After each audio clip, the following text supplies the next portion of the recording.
everybody? Middays with Marks 97.5. The Fanatic on the radio, on the Fanatic app. Good morning, everybody. If you're watching live on YouTube, good morning. Get involved in the chat. If you don't watch on YouTube, why not?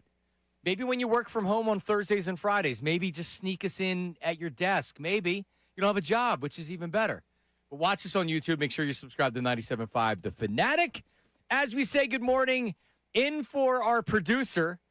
Today's producer is Brandon Dutz. What's up, Dutsy? Hey, Ray. Good morning, Johnny. How are we? And when will our producer be back? Oh, the red eye. It'll be tomorrow. Yeah, the red eye. Oh. A little red eye. Okay, so Dutsy is in today. We say good morning to Sean Brace. Oh, great to be with you. Beautiful day in the Delaware Valley. So much. Great day. Oh, it's gorgeous. Sunroof open on the way in for me. Birds were chirping. You got a sunroof in the RAV4? I got a sunroof, and I pop it open. Not so much on 76, but, the beautiful thing is like, it's a nice day when you're looking at the people that are actually working in the yards, the outdoor worker, and you're like a little jealous. Now, that only lasts for a few weeks because it's going to be 120 degrees probably next week, and then that's when I feel bad for those things. Then you feel bad for them. Yeah, but today, obviously, they're coming out on top. How hot is it up on that roof today? Well, what do you think? 120 degrees.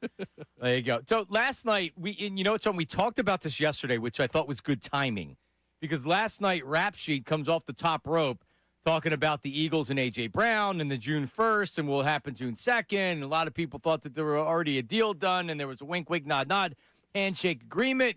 And then the last week or so, we have James Palmer on the show, and he said no. What Rap Sheet said, and we'll play it, what he said is essentially what James Palmer told us last week, which was, oh, no, they have some work to do. Yep. There's no deal. And the week before, I would have been skeptical, but then I heard enough people that I trust that weren't just saying something because they were told something. Because a lot of times, depending on who you're talking about, Rossini, they're just told something and they're used as pawns. Even Schefter, I think, to a certain degree, will just say stuff because someone tells him, and he's just like, oh, someone texted me this, so it must be true. But Palmer essentially was like, no, this deal isn't done. They have work to do. Ian Rappaport last night, NFL Network, do we have it, Dutz? He came off the top rope with. We're all waiting for June 1st to happen so the cap hit is in half for the Philadelphia Eagles and they could trade him. I just don't know that it's going to be like snap your fingers and the deal is done, because the two sides are where they have been, which is the Eagles wanting a first-round pick in 2027. The Patriots, the most likely destination. We'll see if someone else arises, but Patriots, the most likely destination, not being willing to give up a first-round pick as of right now. That means they're not particularly close, and, yeah, there's a chance this could drag on for the foreseeable future. All right, so this is new because before the first-round draft pick, everybody said, yeah, it's probably going to be a first-round draft pick. Rappaport said that the Patriots aren't willing to give that up. He said right now, which I think is key. Right now, he's not willing to do it. So it's a matter of, is this the Patriots saying, hey, it's not even June 1st yet. We don't have to do a deal June 2nd or June 3rd. Why would we give you exactly what you're looking for right off the bat? It's called a negotiation for a reason. And I believe that's where we are right now, is that, hey, let me get the information out there, which is we're not giving up a first-round draft pick for A.J. Brown. So they're making sure, ultimately, Sean, I don't believe Howie Roseman trades A.J. Brown for anything less than a first-round draft pick. Even if there's other things involved to can't make it less than a first-round draft pick net worth. But if he's not getting a first-round draft pick, a shiny first-round draft pick to display for A.J. Brown, I don't believe he does the deal. I very much believe that this information is put out there because the Patriots are saying, hey, we're not giving you a first-round draft pick. It's a negotiation tactic. Ultimately, are the Patriots willing to walk away from having A.J. Brown on their team this year? I don't believe they are, but I think it's also a wise move to the Patriots to be like, hey, no, we're not giving you exactly what we want. Yeah, the post-June 1 trade deadline came and went, and we haven't even got to June 1 here. Obviously, it's going to take a little bit of time. I think things will open up at that point in time. And, look, going back on what we were discussing yesterday, having some fun with it, if I could change my answer, I would love to change it now and get on record because I don't believe that this is going to be done on June 2nd. I think that honestly, this leads me into what I was screaming about yesterday, where it's like, wait a minute. I get he wants to go to New England, and I get he was a great soldier here for us in the Eagles, and they had a lot of success together. Listen to what Jalen said yesterday. Loved his answer on A.J. Brown. But ultimately, all I care about is getting the most back for a guy that's going to come in and be a top dog for your offense. No matter where he goes, he's still, unless he ends up, of course, with the Cincinnati Bengals, with Jamar Chase, or with Justin Jefferson and Minnesota Vikings. Other than that, he's still viewed as the number one wide receiver with every team, including the New England Patriots. That's obvious. So I am all about Howie Roseman saying, you know what, New England, you're first on the clock, but that doesn't mean you're the only one on the clock. Well, I think that's what you see next is now you may see a story come out. Well, there's other teams that are maybe interested in A.J. Brown. Could the Chiefs be interested in A.J. Brown? There's talk that the Ravens, now, so they're fighting fire with fire. Oh, yeah. So now, you're going to put out there, you're not giving up a first-round draft pick? Okay, well, I'm going to put out there's other teams interested. Now, is it BS? Probably. Maybe. Maybe not. This is where Howie re-engages other teams and says, hey, how you doing? Yep. Hey, Chiefs, are you sure you're okay with your wide receivers this year? Hey, Brett Veach, Andy Reid. Now, Rashee Rice, he's in jail right now. Literally still in jail. He's in jail. What about a 2028 first-round pick and we give you a fourth back? Right? This is where you start to work, and then you get that in their head, and they say, wow, you put A.J. Brown on this team, what do we look like right now? All of a sudden, it's a really good idea to where 3 months ago it wasn't such a good idea. You're not parting with a draft pick in this draft. You're not having to do it for next year or 2 years, whatever it is. So I think over the next 2 weeks, this is what you're going to get. Unless the Patriots step up to the plate and say, okay, we're going to give you the first-round draft pick. And honestly, are they just going to say, because here's what I would say. If you're the Patriots, be careful what you do and be careful what you wish for. Because if you really want the player and the alternative is not having the player, because there's not a lot of wide receivers out there that are going to be difference makers in the NFL unless you're making a trade with somebody that I don't know who it would be. But be careful because Howie Roseman's known as the best GM in the NFL for good reason. And it's not just because he drafts good players and he gets lucky with that kind of stuff and because he's a salary cap wizard. It's because he knows value, he has relationships, and he knows how to drive a deal. And he's done it over and over and over again, and he can do it again. If the Patriots today said, we're out, we changed our mind, we don't want A.J. Brown, Howie Roseman would find a taker for A.J. Brown, he would get to about the same amount of value that he would get from the Patriots. I firmly believe that. Oh, yeah, definitely. And this is obviously something else that's coming our way and something we've talked a ton about. It's the fact that the Patriots are cheap. Like, you have a golden opportunity. You have a stud wide receiver. We don't need to go into the back of the football car for A.J. Brown. We know what he brings to the table, and we know what he's capable of next freaking year. And you just went to the Super Bowl. You have an opportunity to bring him in. Hey, just get him into camp before training camp actually takes place. Get him acclimated with everything, all of his teammates up there, the facilities, all of that. Why play games? No, I know. It's not even June 1 yet. Still May 28th. Anything's possible. Could take place, like we said yesterday, on June 2nd.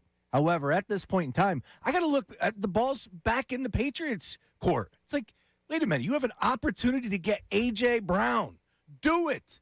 Don't be cheap with your draft picks here. I know it's easier said than done. You know what I think they're doing? It's like the station that does the fake takes where I think even the listeners know, well, he doesn't really believe that first take. Mm-hmm. Stephen A. can't possibly have a contrary opinion to everybody. Skip can't possibly have a contrary opinion to the co-host every day. Stephen A. was mad about the roast. Did you see that?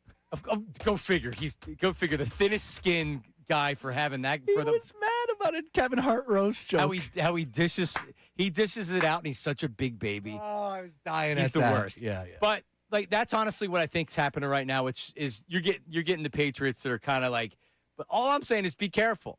Yeah. Because all of a sudden someone calls Howie and says, on second thought, you can end up losing the player.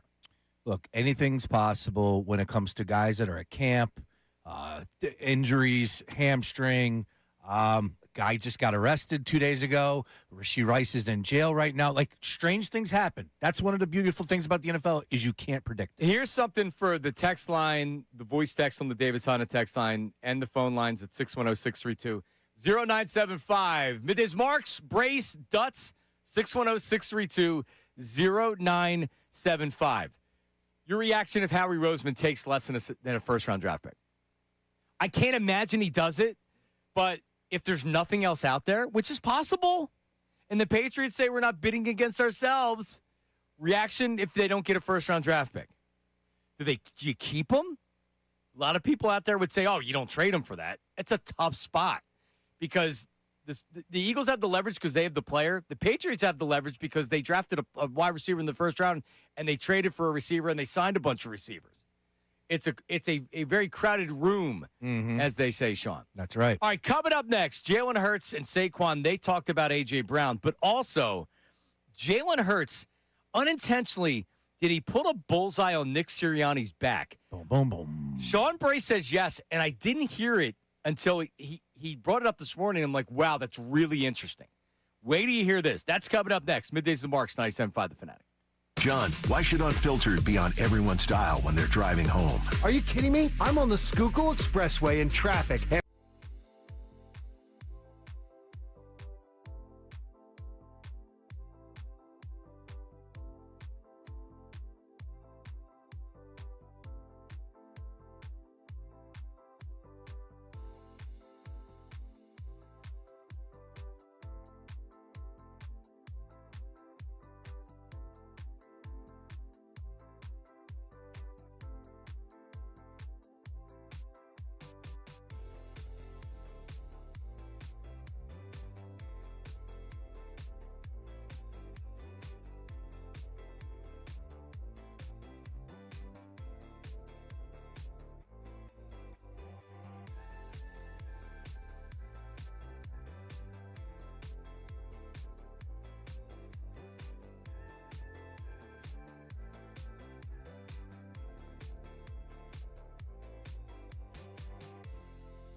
Fanatic. Dutz is producing. Negative Nate is doing YouTube today. And then Sam. Negative Nate. How did we pronounce his last name, Dutz? No idea. Oh, we don't know his last name. Sniras. He said it, and I'm like, okay. I think he's Lithuanian. Yeah. He's one of the newest, our newest producers here. The big dude. Sniras. In the corner. Sniras. Sam. Sam. Yeah, Okay. I know he's Sam. I just didn't know. I'm like, what's your name? Yeah. Sam Sniras. Lithuanian. Sniras. Is that an Andrew Salciunas? Like, It is. You know, It's one of his family members? You didn't know how to say Salciunas' name until recently. Oh, yeah. I screwed everything up the one day, the one show. It's pretty funny. All right. Judas. So what do we have? We have Jalen and A.J. Brown. I loved yesterday. I just want to start by saying that. Getting the first opportunity to just, all right, settle in. Class is in session again. It felt like the first day of school again, right? This past week, we heard from Mannion. He was a little a little nervous at points, but excited. Vic, the old vet, was up there telling jokes. I'm down on the I'm down on the He's Phillies. down on the Phillies, but we're back up on the Phillies. We're back up. And then yesterday to go to Jalen, having some fun. Saquon, I thought, was very authentic. Yeah, he's good. Jordan Davis was awesome. Did you see good. that? Yeah. So, I loved it. Well, Loved they gave you primetime performers. They didn't give you, hey, let's give you this. Well, Zach Baum was up there too. Yeah. But Davis is the big deal. Obviously, the quarterback and Saquon Barkley. Saquon Barkley sounded like an NFL superstar up there talking Incredible. yesterday. So here's Jalen. Let's do the A.J. Brown stuff. So Sirianni wasn't asked about A.J. Brown. Jalen was. He's talking about their relationship. Here it is. Nothing's changed since we last spoke at the end of the season. We're really good, and I saw how beautiful the pictures came out at his wedding. I'm very happy for him and his wife and his family, and it's a beautiful thing to step into covenant. So I was very excited and congratulatory. There you go. Covenants. That's something I've never said in my life. Now, you would have followed up with, hey, you SOB, why didn't you go to his wedding? Or it would have been like that SOB didn't invite you to his wedding. Were you invited? That's it. Exactly. I would have You're had a Jalen guy. I would have had a little. It's interesting because in our world, we have fun with it. Down there, it's very businesslike. So there wasn't a follow-up. There's not a chuckle. There's not a class clown. There's no one that's stirring the pot down there. Like, it was funny when Jalen did his thing. He took the drink of water. Correct. But other than that, it's very businesslike from the reporters, and that's fine. I'm not criticizing anybody. But I think a joke would go a long way. That's all. That's all. From a reporter? Yeah, until it falls flat. Well, then you know what? Then you look like What's an the idiot. joke? What's the joke? Yeah, like something about, did you not get the invitation in the mail? What happened? So here's the thing with It's Jalen. not a joke, but it's something to stir it up. It is a little ha-ha, but you know why you're putting it out there because you want a little more. He would give you nothing. That's the risk, and that's probably why no one wants to do it. He would literally give you nothing. I've interviewed him a couple of times. Sure. One in person. He was great in person. And then the other times I said, I don't want to ever have him on again. He was that bad. Well, then no, he's going to come on anytime he wants on this show. And I'm not saying he was rude. He just didn't want to do it. Yeah. And it sounded like it. Yeah. So if you're like, I'll say this. I thought he did a really good job yesterday. He kept it light. He had a little bit of fun with the water and whatever. He answered the question. Yeah. He did exactly what he needed to do. He really, really did. No doubt. I was great with Jalen yesterday. Now, Saquon also was asked about AJ. Yeah. So listen to Saquon on AJ Brown. Like, Dutz, you have it? No? Come on, Dutz. We need this stuff. How about that? Yeah, I mean, the producer that will remain nameless until he returns tomorrow. Wow. I mean, you think he had a big head before he left? He goes out there and they sweep the Padres. Yeah, you can't say he's a mush anymore. No, Going definitely out there. not. All right, here's Saquon Barkley. I don't think we really addressed it. It's football. It's the National Football League. I think if you sit have me, it's gonna be a hard time for me to say anything bad about AJ Brown. I'm a big fan of AJ Brown. One of my really good friends. One of my favorite teammates I've ever been around. Just respect him as a man. But this is the business. It's the NFL. If I'm not here, if Jalen's not here, if whoever's not here, the show goes on. And that's how the NFL operates. So you don't really address it. It's not really anything to be addressed. You just go by your work and keep getting better. And, whatever happens, it's above my pay grade. And I'm just focused on being the best player that I can be and also be the best leader I can be for this team going into the next season. Yeah, and these guys know the business of the NFL, and he's absolutely right. Nick Sirianni doesn't need to stand up in front of the team when he's addressing them and say, hey, listen, on A.J. Brown, here's the deal. No, everybody knows what's going on. So, yeah, it doesn't need to be addressed. If if things change and he's going to come back, then maybe things are addressed. Like, hey, we're going to give you a heads up. AJ is coming back. But, nothing needs to be said. Everybody knows what's going on. These guys have been in the inside for the last couple of years. They're not stupid. But calling him one of the favorite teammates he's ever had and respecting him as a man, it is really, really telling. Favorite teammates, okay, respecting him as a man goes beyond football, goes beyond the work ethic, goes beyond what he does on the field. It goes respecting him as a man. So for people to think that there's going to be a hit piece on A.J. Brown when he is eventually traded, maybe there's going to be some people that come out, but the far majority, including the front office, I don't think they want to spin A.J. as a bad guy because Jalen's going to be here. AJ's not. Everything that's come out has been negative on Jalen, not negative on AJ. Maybe there'll be something, but for the most part, everybody raves about AJ Brown. Yeah, look, I think from what Saquon said there, you're right. And this is a guy that was at his wedding. This is a guy that went out there. So it's interesting because I put myself in Saquon's shoes for just a second. I wonder, like, what type of a personality or what type of player A.J. Brown is off the field or outside the locker room. And he just comes off as a business guy. He doesn't come off as a guy that's partying. Look at the size of him. He's shredded. You don't get that. Trust me, you don't get that way unless you live in the weight room.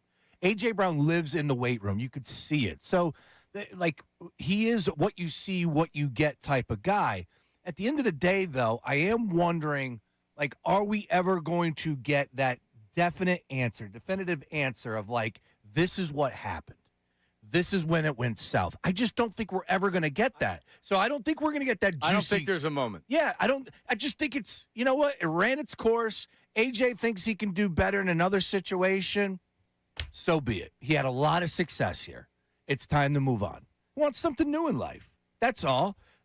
Was there something that maybe happened in a play where it's like, man, you got to get me to football, and Jalen didn't? Sure. I could see that have happened before, right? It happens in every locker room with every quarterback and every wide receiver except Mahomes and maybe Brady. Other than that, majority of the time receivers and quarterbacks are going to have issues. I mean, I don't think that he was alone in the frustration from the receivers and some other people on offense. Well, I mean, that's really what I would say. I would say AJ could talk. Then we gotta nip it in the bud then just a little bit because as far as there's the hierarchy on the offense, Jalen is still Jalen. AJ is not going to say anything negative about Jalen Hurts, and he's not going to say anything negative about the Eagles because he hasn't done that. No, he hasn't. He has played this perfectly. He goes to New England. He says nothing but good things. He addresses it to just say it was a great time. Jalen and him are friends. Everything's fine. And then he puts a Bible verse out so everybody knows that he hates him. You know it. Exactly. That's exactly what's happening. But and you know what? That's A.J. Brown. All right? Like, I think we're all on the same page now. I did see somebody say today that you got to bring him back. If you don't get a first-round pick, you got to bring him back. Bro, the toothpaste is the tube has been thrown out. The tube has been recycled. So you take a second for him. No. That's not what I mean. I saw somebody say, like, hey, man, if you're not getting a first back, I hear you then saying. you got to bring him back and have him in this room. Well, that's what I'm saying. So if the best you can get is a second-round pick, you take the second. For that person, my point is this. No, just in general. What he's saying is if you can't get a first, you don't trade him. You Correct. bring it back. Yes. All right, so if you don't get a first, you trade him? Yeah, I mean, like, that's I don't see it playing out like that. I think we are I want to believe that there was still communication, still like, hey, wink, wink, nod, nod, that this is going to happen. But why would you believe that? Because if it doesn't go down like that, this could turn into not sit-ups in the driveway, but this could get a little ugly. This could get a little like Howie Roseman, sick of answering the question. AJ still an Eagle, right? He's not going to trade him for nothing. Well, not nothing. I agree with you, and I think that the odds are that they do get more of what they're at. Like, they do get a first-round draft pick. But what if the Patriots say, no, we're not giving you a first-round draft pick? You bring him back. Like, how do you do that? You bring him back, but he ain't playing. He's not back. But see, like, that's Sean. That's screwing your season. That is every distraction that you don't need. All right, well, hang Right on. now, everything's very clean. But it's not on Howie. It's not on the Eagles. You think A.J. Brown would come back and play? I don't think he has a choice. Oh, I don't think he would. Sean, you can't sit out. I don't think he would. I don't think he would. Is he holding in or he's holding out? I don't think we see A.J. Brown suit up for the Philadelphia Eagles at all. I don't either. But if the Patriots are saying, no, we have the leverage, not you, what do the Eagles do? That's my thing. Okay. What do the Eagles do? Well, what they do then, obviously, it's open up. But now it's like, all right, we got time. I hate to say it, but we do. Right? The season doesn't start till the longest summer. So then AJ's just sitting at home in August and doesn't know where he's going to play. Yeah, that sounds great. Correct. That sounds very great because this has been so clean. Yep. AJ hasn't said anything wrong. The Eagles haven't said anything. It's been assumed. But you said that you think there's a wink, wink, nod, nod. There's no wink, wink, nod, nod. Because Well, to the point that the Patriots are first in line. But what does that mean? It means, hey, look, they at least had the conversation. No, okay, yes. But a wink, wink, nod, nod is, all right, we just got to wait till June 2nd. And then, obviously I'm wrong on that. I thought there was something along those lines done. Here's what's happened. That there's not the case The Patriots have fired the cannon off of their ship first. Yes. And it landed on a rap sheet. And rap sheet put it out there that they're not giving up a first-round draft pick. I'll be curious to see how the Eagles play it from here. Because now this is going to be a battle of the insiders. Believe me, if Rossini was still out there, she'd be all over it. Could you imagine how annoying Rossini would be if she was still an insider? Did you see Josina Anderson all of a sudden creep back up? It's like, I'm an insider. I got info. All right, so let's do this. You had picked up on this, and I listened to it like you, but I didn't think of it like this. So let's play it. Is this the question and the answer, Dutz? Here's the question and the answer with Jalen Hurts. This is like an annual thing where we ask you about the new play caller, the new OC. How has your experiences here with a different guy each year, other than Shane for a year and a half, how has that kind of made this process easier as far as learning how to cope with the change? Yeah, that's a twofold question.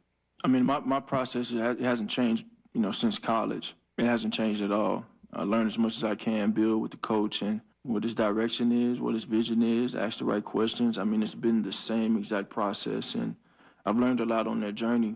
But I do really want to become an expert at the position, and I want to grow within the position. And that's obviously hard to do when it's always changing, but that's not going to stop me from trying to be the best that I can be. So I'm just trying to grow, taking the coaching that I can so I can be the best I can be for the team.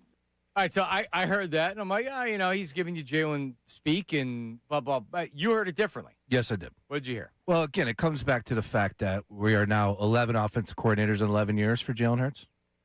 Which is crazy. Which is absurd. And do you not feel for him a little bit? Sure. Right? Like, I think we have to be realistic on that. Like, man, that can't be easy. Here we go again. And this is a conversation that we've had before, the strengths and weaknesses of Nick Sirianni. My point is this. When I heard him say that, I'm not, bullseye, sure, that's fine. But we look around the league. You don't have to look far. Who's talked about at the highest of the highs? The Sean McVays, the Kyle Shanahans, the Sean Paytons, the Andy Reids. What do? There is no head. Like, they are the guy. They're the offensive play caller. They're the head coach.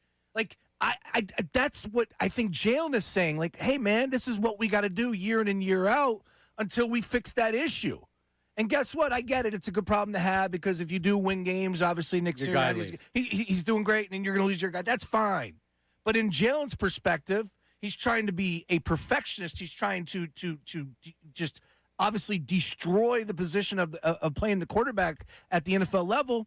And it's tough to do when you're learning a new system, when you're getting a guy like Patullo, who was coaching, wide receivers 2 years ago, that works his way up through the system. He was the lifer. It's like, come on. Like, what are we doing here? So your criticism is, hey, Nick, yeah, we appreciate you. You've done a great job as a head coach, but ultimately the reason why we're cycling through offensive coordinators is you're not an offensive coach. That's it. You're an offensive coach, but you're not an offensive coach. You might as well coach defense at this point. I want stability. I want identity. All right? And we're not getting that with Nick Sirianni. We're just not. It's like, okay, Sean, but we're getting winning. I get it. But how long can you do it like this, though? That's my question. And, oh, by the way, what did they win last year? Nobody's happy with the division title. Right, but they won the Super Bowl the year before. I get it. But what happens if the same thing that happened last year happens this year? Now, all of a sudden, people are starting to get a little more itchier. That's all. Did you ask what week is Sean Mannion the head coach and we're going to fire Nick Sirianni? Dutch, you can make the show sheet right now for it. If the Eagles come out and they kill it for the first 2 weeks, the conversation will be happening of, do you let Sean Mannion leave or do you need to, hey, make Nick Sirianni the assistant general manager? There you go. I like where your mind's at. I heard Jalen Hurts say in that cut, and not in those words, I'm tired of the coordinator roulette. That's what I picked up on. And right, I think everybody is. And good for him. Good for him. He didn't say it in those exact words because he can't. He's still got Nick Sirianni, and he likes his head coach, and he wants this to work. But at the end of the day, this isn't fair. But to your point, when you look at the Ravens, and when you have a non-offensive head coach like John Harbaugh, who wasn't he there almost 20 years? They're like 17, 18 years or something. Yeah. Think about the number of offensive coordinators he went through during those years. And like Greg Roman was an offensive coordinator somewhat recently, and then he got whacked. Todd Monken, who just got a head coaching job with Cleveland, he was an offensive coordinator. But like you said, when you have success, you know what happens. You get poached and you go somewhere else. Defensive coordinators are a little bit different. You can get a Jim Johnson, you can get a Vic Fangio, you can get former head coaches or just defensive coordinators. Because if you look around the NFL, how many of the head coaches in the NFL have a defensive background? We're defensive coordinators. And it's a question I'm asking, and I don't know the answer. Well, it's definitely not in the way that the league is going about it now. It's all about offense, offense, offense. Where can you find the next Ben Johnson? Well, if you think about it, Tomlin's no longer coaching. He had a defensive background. Sean McDermott's no longer a head coach. He had a defensive background. So you just lost a couple of guys with defensive backgrounds. Correct. So you're right. It's a problem, and it's really, really hard, as we know, to find that offensive coordinator. The Eagles are essentially every other year. Right, Shane Steichen worked. Awesome. Brian Johnson didn't. Kellen Moore worked. Patullo didn't. This year is Sean Mannion going to work. When it works, he's going to leave. Sean Mannion will have a head coaching job next year if this offense is successful. Right. Period. Right. That's how I'm looking at it. So they should fire Sirianni now and make him the head coach. I did not say that. However, I'm tired of rebooting the computer, John. That's where I'm at. Like, here we go the again. Offensive coordinator roulette. That's it. And it's what we got with Sean Mannion, and he's a bright mind, and I'm really looking forward to see what his offense is. But when I heard Jalen speak, that's one of the things I took away from that was like, man, and that's why if you go ahead and replay it, he said there's two parts to this question. Like, he took a deep breath. And he's like, man, like, if I could just be honest for a second to a point, because he can't go full. No, but think about it. He's got another offense that they're now it's an actual real offense that they're bringing in. Correct. Before it was kind of, all right, Kellen Moore came in. I think they stopped wanting to do, because I remember early that season, forget who it was, might have been Baldy or one of Kurt Warner, whoever, had said, this isn't Kellen Moore's offense. This is not what Kellen Moore does. This is not a Kellen Moore offense. It's a Jalen Hurts offense. Everybody was running the Jalen Hurts offense because it was best for the team. I think Saquon Barkley running 2,000 yards and what they did to win a Super Bowl that year, that ain't happening every year. That's not the model of the NFL. Rabel's a defensive coach. Who's the Dolphins' new head coach? He came from Green Bay, correct? Defensive coordinator? Why am I blanking? The Jeff Hafley, defensive coordinator. So three of the four in the AFC East are defensive coordinators. Interesting. Pittsburgh, no. Baltimore, yes. So that's 4. Cincinnati, no. Cleveland, no. Jacksonville, no. Houston, yes. That's 5. Yeah. Indy, no. Tennessee, yes. 6. Wow, it's a lot more than I thought. Denver, no. Chargers, no. Chiefs, no. Raiders. Who's their coach? The Raiders. Who's the Raiders coach? The Seattle offense coordinator. Okay, yeah, that's right. Eagles, no. Cowboys, no. Commanders, yes. That's 7. Giants, yes, because he was an offensive coach. 8. Bears, no. Packers, no. Vikings, no. Lions, yes. No, but he's an offensive background. Campbell, yeah. So that's 8 right there, and we're not even in the AFC. Well, you think about it, right? One of the top dogs as far as defensive coordinators is Vic Fangio, correct? In the NFL? Correct. Nobody says they're looking for the next Vic Fangio. No. What they do say is they're looking for the next Ben Johnson. So I have 10 of 32, which is more than I thought. Sure. But to your point, yeah, everybody's looking for the next McVay. Looking for the next Kyle Shanahan before that. Correct. This is the offense. This is the trendy offense that everybody's running right now. It's a copycat league. So, look, and who knows how this season plays out, but I'm just saying, post-season, Jeffrey Lurie sits down with Jalen Hurts. What do you think he's saying? That's what you need. Maybe not for me.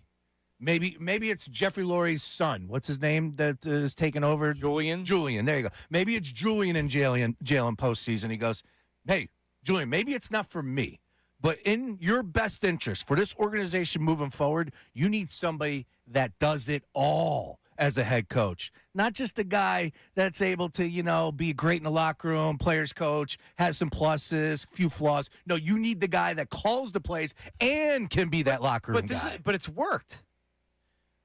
And that's where you get me. But it's worked. But can it continue to work? That's where you get me, right? Like, I'm not here to deny that. But at the same time, did it work last year? It's a pain in the ass. No, it didn't. Well, they also hired the wrong guy.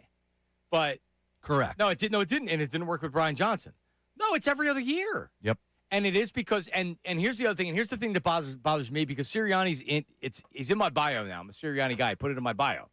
So keep that in mind. That's right. You are a Sirianni. I am. Yes. And this is the problem with being a Sirianni guy. I very easily rip him. Wait a minute. I'm a Jalen guy, and it's a problem when he has a bad game. The next day, I'm in trouble. But with Sirianni, when the offensive coordinators have struggled, when he gets involved, it doesn't help. That's funny. Right? Yeah. It didn't help with Brian Johnson last year. I know they tried a bunch of different stuff. They got we all fertilized. They got Stoutland out of doing the running game or whatever. They still won 11 games. Yeah. 610-632-0975, 610-632-0975. More with Jalen talking about replacing A.J. Brown on offense, but also Saquon Barkley spoke yesterday. And also some notes from the practice, including, do we have, if you squint, I think you can see Sean McVay's offense out there. Ooh, I like that. It's coming up next, Middays with Marks, 97.5 The Fanatic.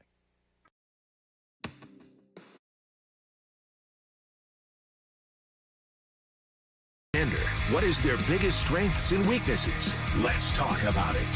Philadelphia's radio home for Flyers hockey. 97.5 The Fanatic and the Fanatic app. Hey guys, are you shopping for that engagement ring? Or are you looking for that perfect diamond jewelry gift? Well, I've got the location for you. I've actually got two. Benari Jewelers in Exton and Newtown Square. And you can do a little window shopping pre-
Back middays, Marks. 97.5 The Fanatic. John, Sean, and an audience of millions, Sean Brace. Oh, every day, loud and proud. Tonight we'll be at Chickies and Pete's in Marlton, New Jersey for the big Flyers end-of-season broadcast/celebration. Myself, John Kincade, Kyle Arullo is going to be there, and Flyers guests. Still waiting on times and things like that. You know, our crack staff is on top of everything. Well, you got time. We got plenty of time. Oh, yeah. 6 o'clock tonight. Tonight? Yes. Oh, can't wait. Tonight, 6 o'clock. But, and here's what I'm really looking forward to. Yes. We're having a Flyers jersey party. Ooh. So if you're coming by to say hello, first of all, we have a ton of prizes for a ton of swag, ton of Fanatic merchandise, Flyers stuff as well. But wear your Flyers jersey. We're having a contest for the best, worst, in between Flyers jersey, and the grand prize is enough Rally House gift cards to get you a new jersey, plus signed memorabilia, signed swag, or whatever. So if you have an unbelievable Flyers jersey that you're very proud of, awesome. If you ever, like, Bo Calarulo had a Sean Antoski jersey. That's great. That might get my vote to win. If he wore that, bad jerseys, whatever. So wear your Flyers jersey, wear your colors tonight, and you could potentially win big prizes at the big broadcast. All right, so that's tonight, 6 to 8 p.m., Sean Brace. Put it on your calendar. I can't wait. Look forward to hearing it. 1, 2, I am dialed into all things Stanley Cup Finals, and we are inching closer towards the matchup of the Vegas Golden Knights and the Carolina Hurricanes. And for my money, I think the Carolina Hurricanes are going to win it all. They're now favored -145 to do so. I think VGK could give them a little bit of run for their money. But, man, we saw Carolina. That team just looked. And then, lost the first game and just have mowed them down. And they're getting a really good effort from Montreal. But it don't matter. Yeah, we saw it here. Brendy's got a squad. They got a great team down there. We'll see. All right, so I was reading some practice notes because the media was allowed to watch, and Jeff McClain, it was the defense outplayed the offense yesterday, is what most of the reporters had said. Wait a minute. What now? The defense outplayed the offense yesterday. Come on. I did see BLG said something along those lines as well yesterday. Which is to be expected. He said, quote, safe to say Vic Fangio got the best of Sean Mannion today. Right. Mannion probably had to go home, not sleep, very upset. He sleeps at the office. But, the defense it's the same defense they're running, Vic, very few changes. It's not surprising the defense may have looked better than the offense. But what intrigued me was what McClain wrote, which was regarding the offense, lots of motion, mixed direction, and a variety of screen passes. Ooh. So Nick Sirianni, because I used to always say, why don't they utilize the screen? Andy Reid, Brian Westbrook, Donovan McNabb. Say you want about Donovan with the worm burners and things like that. He was really good with the screen. He sold it well. They were really, really good at the screen. Andy knew when to call it. It was a big weapon in their offense. They don't even use it. Nick Sirianni doesn't even use it. And some people would say, well, Jalen must not do it well. Or I just don't think it was a part of the Sirianni offense, which is what is the Sirianni offense? That's not going to be the case here. Think about the Sean McVay offense, which is what Sean Mannion is running. There's a ton of motion. There's a ton of misdirection. There's a bunch of stuff going on in the middle of the field. It's not, hey, AJ, go run a one-on-one route on the outside and we'll throw you a 50-50 ball, or you got to win your matchup, and that's how we're going to get yards. No. A variety of screens. Think about the tight ends that they use with the Rams. You have a bunch of guys that no one's really all that good, but they all kind of share in getting touchdowns and getting catches. So it reminded you what's coming, which is not the boring offense that we've seen in the past. You're getting this, and there's a lot to learn, too, if you're the wide receivers, if you're the offensive lineman, if you're Jalen Hurts, if you're Saquon Barkley. Saquon talked about it yesterday. So, it's going to be really cool because this is going to be something we haven't seen with the Eagles before. Yeah, it's one of those things where obviously we're going to have to learn a lot more about Sean Mannion and what he's bringing to the table. I'm not surprised to hear about the motions. I'm not surprised to hear about the tight ends, and I'm not surprised to hear more about the screen, especially this early into installing a new offense. But at the same time, John, if it's not working, I don't give a damn what play you're calling. Like and what is the main factor, if I could put it that way, for success as far as a screen is concerned? The offensive line. Yeah. And if they're not able to do their job and get out there and start protecting whoever's catching that screen pass, whether it's a tight end, Saquon, wide receiver, whatever it may be, yeah, it's all good for naught. I will put it to you this way, though. This is an interesting number from the folks over at PFF. NFL teams are calling more screens. ... It isn't working. Yeah, it says the NFL screen rate by season since 2010, last year, all the way up to 11% of dropbacks across the NFL have been screen attempts. The highest it's been since 2010. Crazy.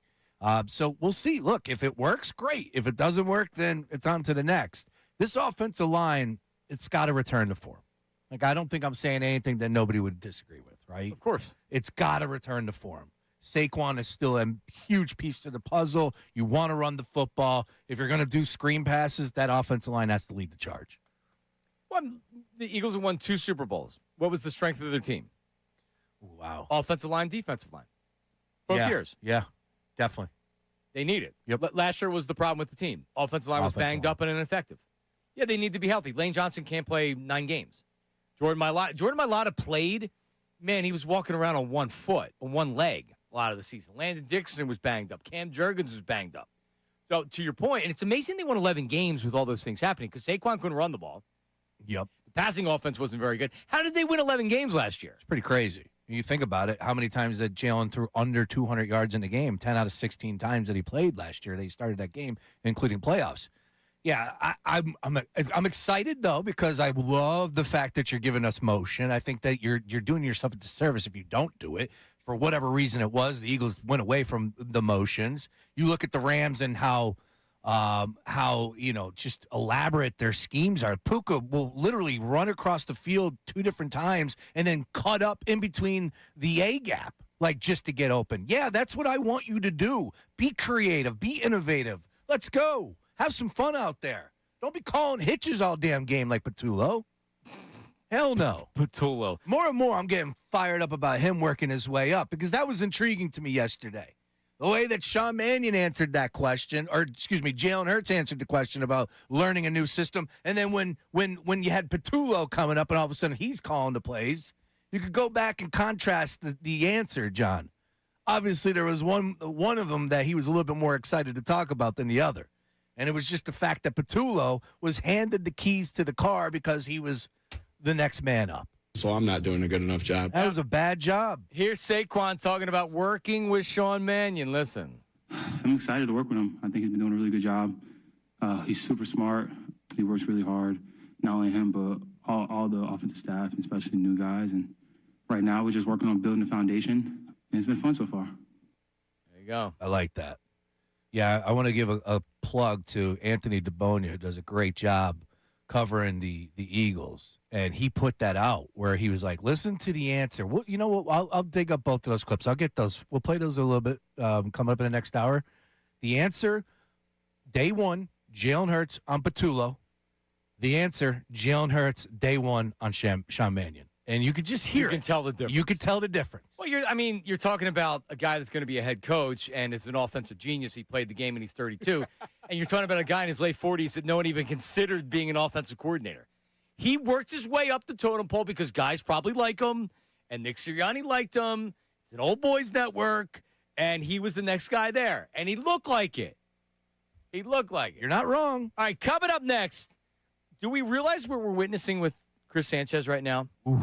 Do we realize what we are witnessing and watching with Chris Sanchez right now? Also, an update on my club, because it's a really good club. And it said, I'm getting some traction. We'll update you with that coming up next.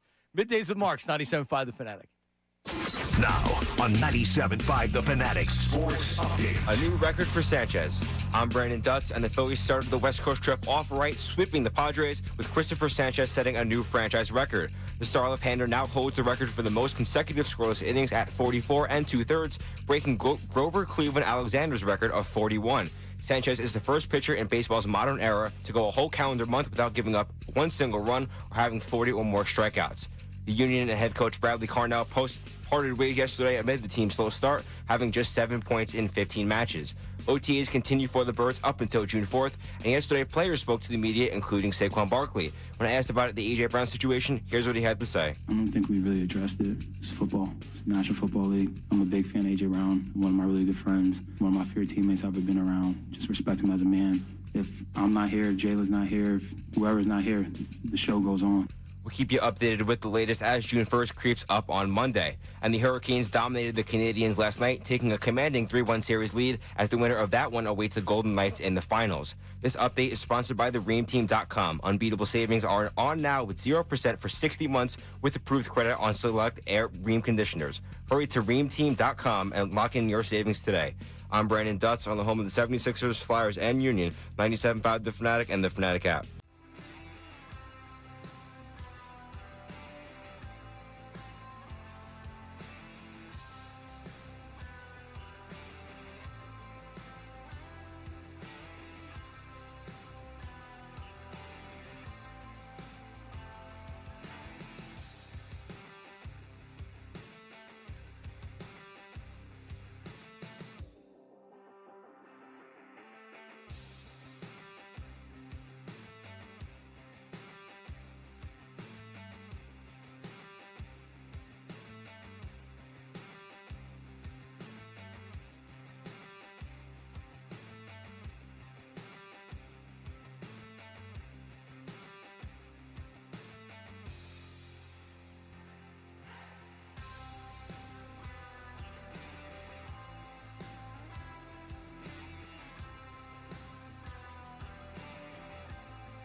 to root on for Sixer fans to root on the Knicks. Correct. But you're not a Knicks fan. No. Okay. I'm rooting for the Knicks as a Sixer fan because that's the team I want. And all it took was an agent leaving being an agent and going up to one of the worst franchises in the NBA to build what he built. And a number of under-the-radar moves.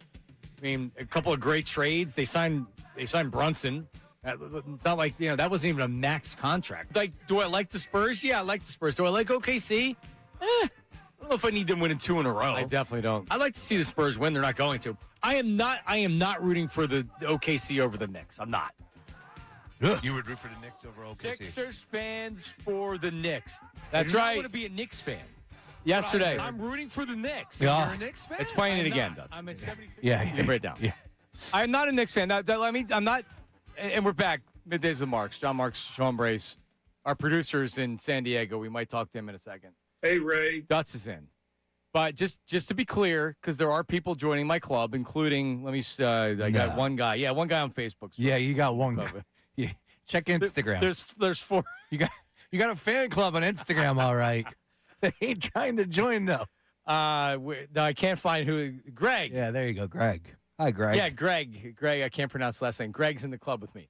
I'm not a Knicks fan. I'm never saying I'm a Knicks fan. I'm not aligning myself with those creeps like Craig Carton or any New York Knicks fan. I don't like them, and I'm not aligning myself with them. But as a 76er fan, I'm rooting for the Knicks. And I'm not going to root for OKC. I do not want them to win 2 years in a row. If the Spurs win, I will root for the Spurs. But I am 76ers fans for the Knicks. Are you in, Sean? Have you thought about it overnight? I did think about it, and I thought about it for maybe a couple seconds. I am absolutely not joining your club. No, I'm out. I am fine with OKC winning 2 in a row. I would love to see the Spurs. I am not pouring dirt on them. I think they can win tonight. We'll find out real quick what Wemby is ready to go. I think there's definitely something there with the minutes he's playing. It's their first time. They're going through some things. It's been a hell of a season.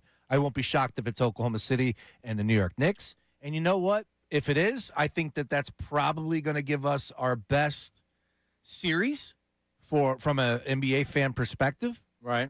I can get there for you if you want. I can get as far as this is a good thing for the NBA. The Knicks in the finals. Sixers fans for the Knicks. No, I can't get there with that. Dutz, Sixers fans. No. Don't even say it. God, no. this is a tougher club than I thought to get It's like started. rooting on the Cowboys. That's what I was just going to say. It is not the Eagles rooting on fans for Dallas. We're not going to be Cowboys fans, but let's root for them, boys. But here's the difference. That's a real organization and a real team, the Eagles. I wouldn't do that because they don't deserve that. That's fair. All right? The 76, and I'll say this because Ray's on the line right now, and I said it yesterday. What do you want from me? I grew up being a Temple University basketball fan. Mm-hmm. Right? What do you want from me? Will you still be a diehard? Yeah, so you know what you do? You end up rooting for Villanova because they actually win and they matter. No. Right? And so do the Knicks. The Knicks matter, and it's also a team that I would love to have as my team. John Chaney, man, he's hurting hearing that one. Well, when John Rest in Chaney peace. stopped being coach, that's when it started. Oh, Fran had a great run. A great run? Fran did fine. A good run. It's a good club. It was. Do you want to introduce our next guest? I would love to. All right. Ladies and gentlemen, joining us bright and early and bushy-tailed from the West Coast, San Diego, where he just witnessed not 1, not 2, but 3 Philadelphia Phillies victories. Hey, Ray. The one and only producer extraordinaire, Ray Dunn. How about that? Hey, is this thing on? Hi, Ray. How's everyone doing? Me? I'm doing great. I am, just enjoying the weather out here. It feels kind of like San Diego. If you close your eyes, you could picture yourself in San Diego here in Philly. That's good to know because I left it 50 degrees and rainy, so Yeah. I'm hoping I'm coming back to something better than what I left. A little red eye. Hey, the host of the show is pretty quiet. I don't know what's going on there. John? Hey, Ray. Ray's on the phone, John. Hey, Ray. Hey, how are you? No, I'm just letting you have your vacation. So Hey, Ray. have your vacation. You're good.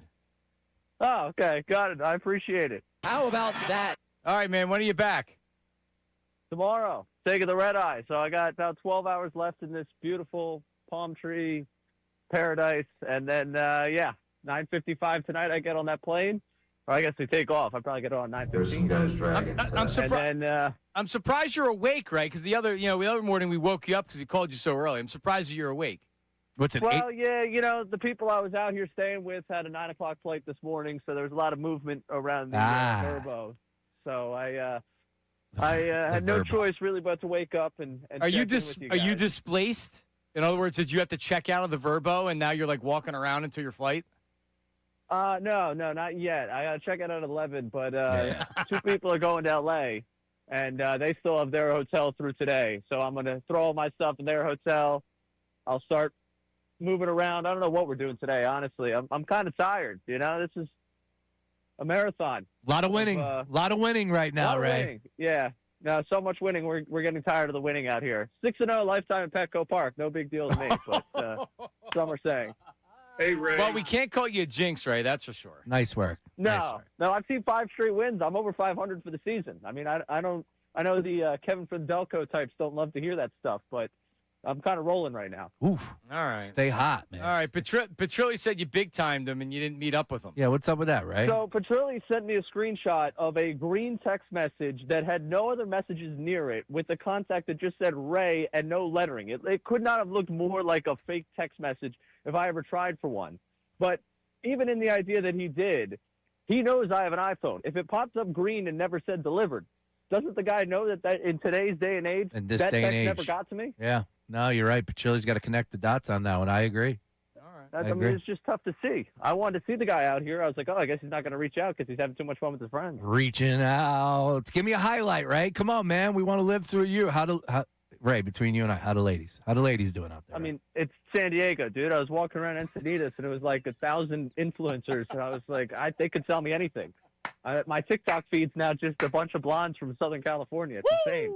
Yeah, a 9 in Philadelphia and a 9 in California is a lot different. Right? The algorithm is hitting.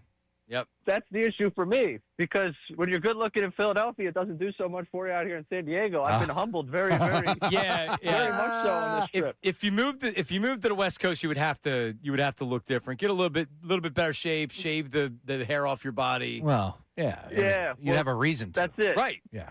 Yeah, you'd have a The reason. representation out here, us hairy guys, there's not a lot of us. There's not. But then again, there's women out there that do like the hairy guys, so you never know, right? Right. Maybe I could corner the market out here. There you go. Well, man, I'll tell you what, dude. You picked a heck of a road trip. Of course, you saw Sanchez mowing him down. You saw a bunch of home runs.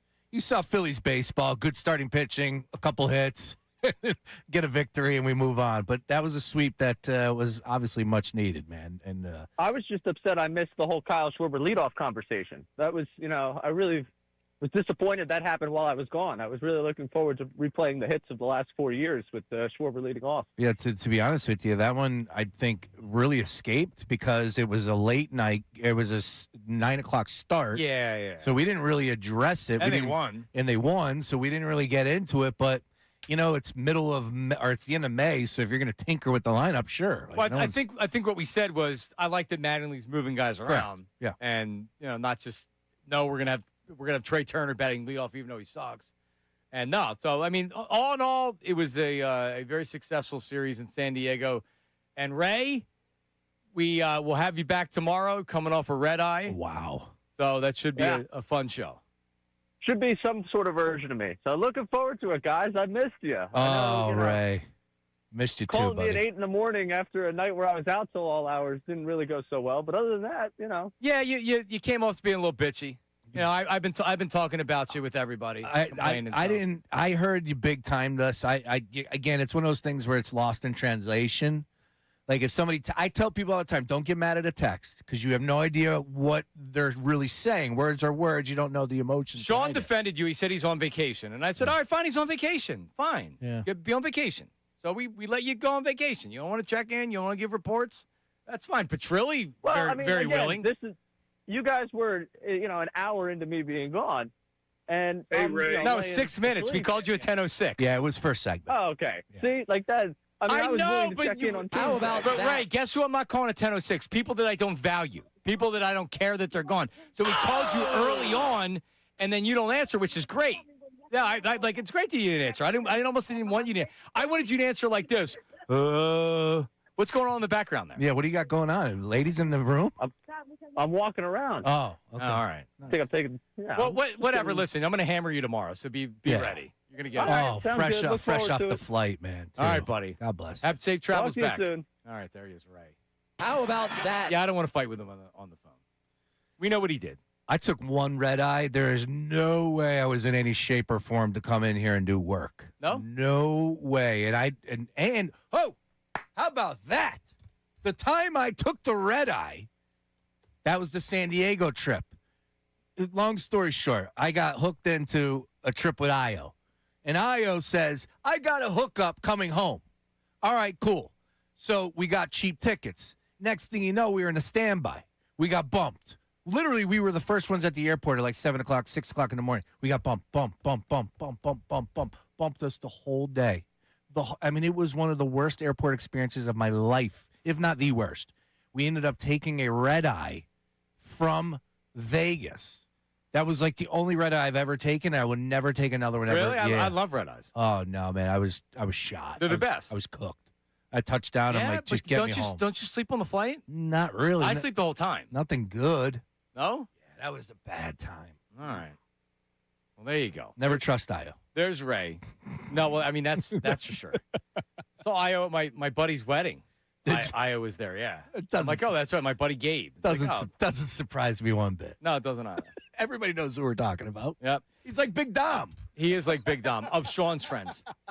All right, so Chris Sanchez, what he's doing right now, Sean, Yes. 44 and 2/3 scoreless innings. Scoreless innings. 44 and 2/3 scoreless innings. 7 scoreless innings in 5 straight starts. In the month of May alone, Chris Sanchez has 39 innings pitched. He's given up 25 hits. Listen to this. 39 innings, 3 walks, 45 strikeouts. You kidding me? He's past Clayton Kershaw. Clayton Kershaw did have the modern record, 41 inning scoreless inning streak. This is the 7th longest streak in Major League Baseball history since 1920. You know what happened in 1920? They changed the mound. The mound was either further away or shorter. I'm not exactly sure what it was, but that's when they changed the mound. Okay. They probably backed it up. Oral Hershiser has the record 59 scoreless innings, 1988, which I mean, geez, he'd have to pitch 2 more games essentially to get to that. Yeah, it's unbelievable. Like just so people know, Roy Halladay was the most dominant Philly I've ever seen. Maybe that year he won the Cy Young, and then the year after, for 2 years, maybe the most dominant run I can remember. And it's tough because Ryan Howard, as a batter, was as dominant. You know what I mean? Like, sure, you're kind of comparing apples and oranges in some spot. But Chris Sanchez is in that conversation. Yeah. Except this is the 3rd year he's done it. And first year it was like, wow, this guy's really good. Second year it was, well, he's not a fluke. Third year is he's one of the best starters in baseball, and it's not close. And I mean, this is how you win. You have Zach Wheeler, who's now the 2nd best pitcher on your staff. You have Jesus Luzardo at a 3. That's a really good 3. And then in between Nola and Painter, as long as they can kind of keep you in games, Chris Sanchez is unbelievable. What he's doing right now, like, you're not going to see. We haven't seen. He's breaking Grover friggin' Cleveland Alexander in 1910 or 1911. That's what he's breaking. Back in my day, yeah, it's pretty remarkable. We've seen great pitchers. Again, this is like a different level, of course, when you're talking about shutout baseball, inning after inning after inning. Luke checked in. He said if Christopher Sanchez tosses 5+ innings of scoreless ball in his next outing, he'll have a career ERA of under 3 in over 615 total innings. Pretty good stuff there. I mean, it just goes on. That's my favorite part about like having somebody like this. And, of course, in Philadelphia sports where we get to talk about it, it's just like recapping and really going through the history and just how unbelievable he is right now. Look, just from the naked eye perspective, like Cliff Lee he made it look so easy. That's what I remember about Cliff Lee. And he did it multiple times. Doc won 2 bleeping Cy Young awards, 1 in each league. Like, Doc was unbelievable.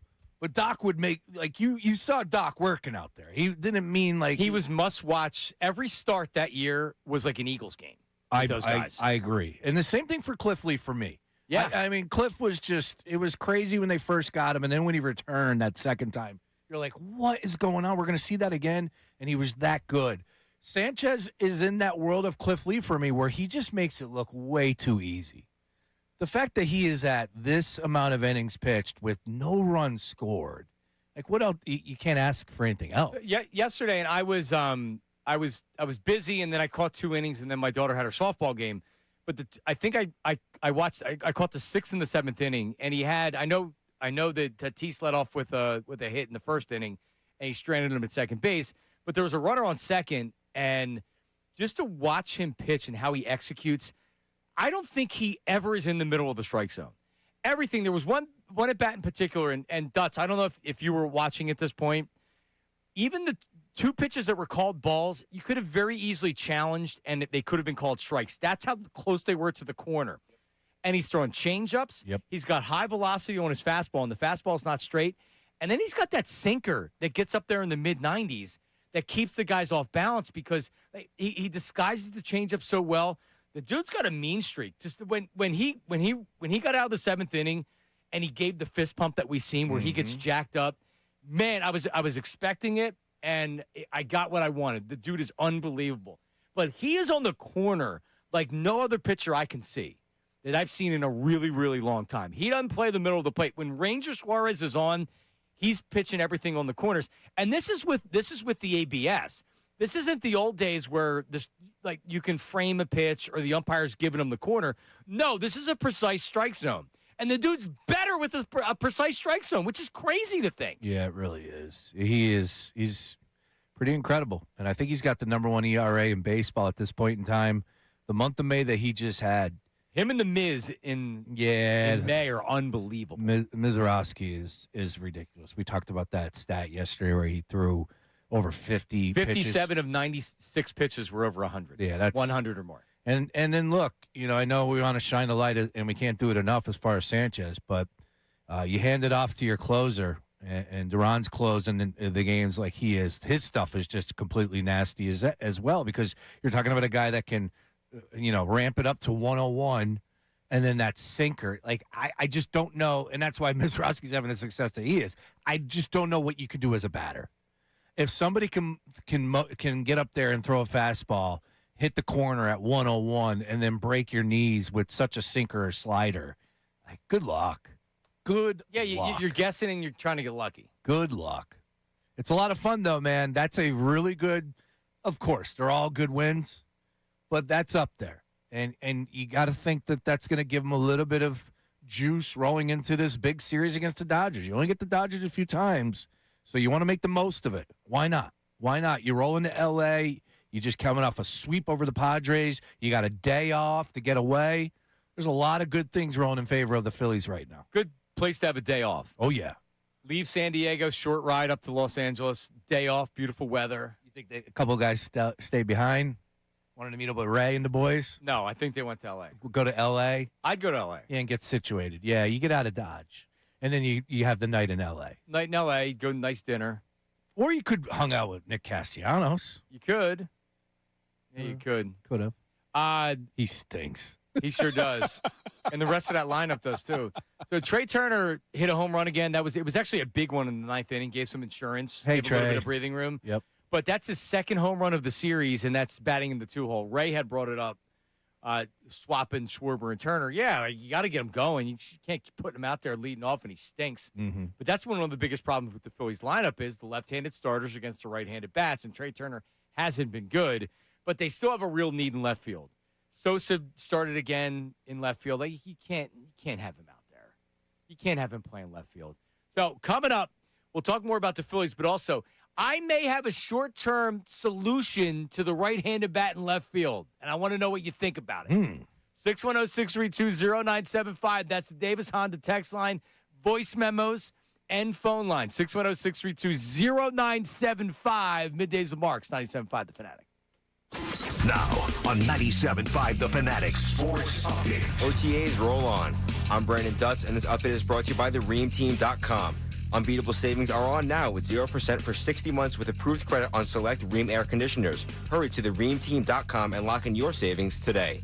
OTAs continue for the Eagles as a handful of players spoke to the media yesterday. A lot of the talk this offseason has been around new offensive coordinator Sean Mannion, and Jalen Hurts had a ton of praise for him early on. Yeah, it's been a really good process so far. He's very clear, giving good direction. You can definitely see the vision, been able to answer all of my questions. Very instructive, very helpful. So it's been a very enjoyable journey so far. Phillies completed the sweep in San Diego yesterday behind yet another great start from Christopher Sanchez. 7 innings, no runs, and 9 strikeouts. He has not given up a run this entire month, and he now holds the record for the most consecutive scoreless innings at 44 2/3, breaking Grover Cleveland Alexander's record of 41. The Union and head coach Bradley Carnell parted ways amid the team's slow start, having just 7 points in 15 matches. This update is also brought to you by Taco Bell. Try Taco Bell's $5, $7, and $9 Lux boxes. Limited time at participating stores while supplies last. Prices vary. Freezes and specialty drinks not included. Tax is extra. I'm Brandon Dutz on the home of the 76ers, Flyers, and Union. 97.5 The Fanatic and the Fanatic app. Hey, everybody, it's Bill Colarulo, and coming up at 2.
DMing me on various social medias, including Facebook. I'm big on Facebook, Sean. I don't know if you knew that. Yeah, is it just define you JONMARKS? Is that it? Media. Oh, John really? Marks Media. Yeah, there's a couple of John Marks out there. JONMARKS Media. John Marks Media. Yep. Gotcha. Nice. Yeah, I'm influencing on Facebook now. But a lot of people are checking in and being like, hey, I miss you on Beep, Beep, Beep. And I'm like, yeah, but I'm on 97.5 The Fanatic. And they're like, really? Like, yeah. How about that? With Sean Brace. How about that? How about that? They're like, I'll have to check you out. What time are you on? It's amazing how many people don't know them back on the radio. That's great, though. We will be tonight at somebody, his name's Spaz. He DM'd me and said he can't make it to Chickies and Pete's in Marlton tonight for the Flyers celebration party / jersey party. But he's got a Chris Gratton jersey. Chris Gratton was acquired by the Flyers. It was an Ed Snyder move, and because he was this like young great player with Tampa, and then he sucked. He was number 55, and then he changed his number to 77 when Paul Coffey left, and he wasn't good. And I think they traded him back. Jeez. So he's got a Gratton jersey. I'm sure a lot of people do as well. But we'll be there 6 to 8 p.m. tonight celebrating the Flyers. Yeah. Flyers guests. It's all brought to you by Chickies and Pete's in Marlton, New Jersey, and, of course, Bet Parks and the Bet Parks app and Parks Casino, which is where I do all my gaming. Yes, I know that. And we have a future broadcast coming up at Bet Parks for the World Cup. Looking forward, not to cross streams here, but, I love getting back out there. That's 2 weeks, I think. Correct, the 10th or the 11th, but World Cup right around the corner. So I know they're going to be doing it really big, as they often do for all these events that are happening. Of course, All-Star break, all that. Maniac McMulloy, all those guys up there. But really excited to get back up at Bet Parks. Yep. So we will give away. We have lots of prizes to give away tonight, including you'll be able to get a new Flyers jersey if you win the contest. We'll make sure that you get enough gift cards. Can you give me the Gratton scale? Is that like leader in the clubhouse if he walked in? Is that he would immediately be considered? So that's in your mind. There may be too many of them. Chris Gratton jersey? He was a huge. Oh, really? It was a huge. Yeah, it was a huge trade. Yeah, it's 20 years ago. Above my pay grade, I guess, to a point. More than 20 years ago. I didn't really dive deep into the world of the NHL until later in life. Like I said, I was a Lindros fan, Gretzky. I got caught up in the Messier deal when they finally ended up getting over the hump, I believe, 94-ish, I want to say. But, hockey never hit me. I never got the bug. And you know why? Because I didn't grow up with it. And then once you're able to see it live, it changes everything. 97, Gratton signed with the Flyers after being with Tampa. $9 million signing bonus, which was a lot back then. And he had a good first year, and he was traded back to Tampa the very next season. So I guess it wasn't very good. Yeah. Also got to include Roenick, NHL 94. Yep. Yeah, I was a Blackhawk fan. Yeah, Chicago. Ed Belfour was the goalie, I believe. Yeah, I used to use Chicago's one of the good teams. And then the San Jose Sharks became an expansion team. I remember my dad got me a puck for Christmas. San Jose Sharks. I had a Tampa Bay Lightning starter jacket. How about that? How about that? No idea. That was a good one too. Well, I had a Charlotte Hornets starter jacket. There you go. Perfect. Same wheelhouse. Yep. No idea why I had a Tampa Bay Lightning starter jacket, but I did. And you know what happened to my Charlotte Hornets starter jacket? You hopefully sold it. No, my dad had a medical emergency and he got taken to the hospital. And it was actually when we were on the air. He had sudden cardiac arrest. Jeez. And he got rushed to the hospital. I had to leave. Okay. And he was obviously fine. My mom gave him chest compressions until 911 came and got the defibrillator and got his heart started again. But at the hospital, he was outside shoveling or sweeping off the deck of snow. So when they brought him to the hospital, he was wearing the starter jacket, the Charlotte Hornets starter jacket. So they had to cut it off of him. So when we went and got his belongings, they put it in a bag. There was there was a starter jacket that was more or less cut in half. You need to hit up the folks over at Mitchell and Ness. They'll stitch it back up for you. Let me tell them that story. We're going to get this bad boy going again. I remember. So what, was in the closet and he just grabbed it, or did he wear the Charlotte? He wore it. That was his winter jacket. When he went outside, I let him use it. At the time, I didn't want it. No. Now it would be like, wow, I have this. This was like 90, the second year of the starter jacket. And it had the Hornet on the back. That's strong. It was Larry Johnson, Alonzo Mourning. And again, I don't know why. No, yeah. Look, at the end of the day, we were young. I was a diehard Bulls fan. I love Jordan, but other than that, like you just enjoyed like looking at the colors, the teams. Yeah, it stupid was stuff. that. It was that. Thing. Although those Eagles, those starter jackets like the Birds, good grief, those things are sweet. Homage is doing a big thing. Like they're out in Cleveland, they do a great job, and I think they have a little 1-and-1 going with starter. But man, I'm looking at some of these jackets now. I could just spend so much money on them. Yeah, they're really cool. Yep. All right, so we know the Phillies need a left fielder, right? Mm-hmm. Are they going to have to wait till the trade deadline? Probably. Most likely. However, a former Philly is now available, Sean Bracer, will be available. Now, he's old, and he's not necessarily having a great season, although I do believe he hit a home run off the Phillies earlier this season, Dutsy. Yeah, first series. Left field. Left field. Available. He's 39 years old. Already hit a home run off the Former Phillies this year? MVP. Why am I just You're really out of gassing him up here, John. How about Andrew McCutchen DFA'd by the Rangers? He can still play a little left field, no? That's just shaking his head in there. Yeah, he could. His left knee might break in half if Now, he tries. could he play it well? They have a Mundo Sosa playing left field. Could it really be any worse? No. I don't think it could. No, you're right. He's got a little power. He's hitting 192, I think, on the season or something like that. Coach. I'd talk to him. Yeah. I'd look into it. Yeah. I don't have an issue with that. Because look what you have in left field as far as a right-handed bat. They think so they think so much of Otto Kemp, they start a second baseman in left field over him. Yeah. They think so much of Otto Kemp. I think you need to put yourself in that conversation too. At least you thought. Well, no, I'm saying they're not thinking much of Otto Kemp since they're playing a second baseman in front of him in left field. I don't think McCutchen's much better. Obviously, my AutoZone thing is going up in flames, Dutch. Yeah. You don't have to rub it in. I already know it. I've already waved the white flag. It's over. All It's right? over, Johnny. It is over. But Kutch, tongue in cheek, maybe he's a guy that can help him out until they can get to the trade deadline and make a trade, Sean. 2012, 327 average. Guy was all over it. 31 bombs, 96 RBI. We're a long ways away from the MVP season with Andrew McCutchen. Well, yeah, I don't think he's going to get any MVP votes if he came to the Phillies this year. Definitely not. But he might be better than Sosa in left field. Hey, look, I am not down on kicking the tires with that. I'm not down on, hey, let's bring him in.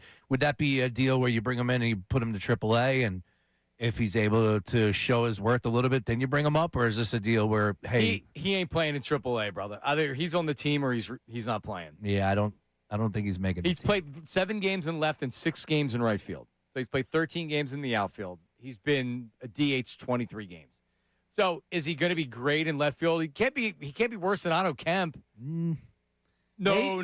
He at least knows how to catch fly balls. Yeah, that's true. And he's not a second baseman. So he's going to be better than Sosa in left field. I don't know. All I'm saying is go kick the tires. 19 years. And I love Andrew McCutchen. Yeah. Oh, absolutely. He's a baseball favorite. Like, Sure is. everybody loves him. Not just Pittsburgh, not just Philly. Everybody's a fan of Andrew. Hey, man, he had 13 home runs last year with the Pirates. Yeah, look, I like where your mind is at. You got to get creative, or you just continue to march it out and have the issues until trade deadline, which is what?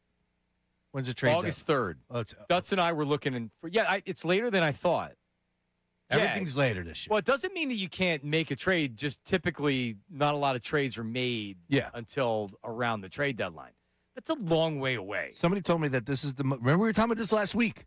This is the most weekends you can get in the summer.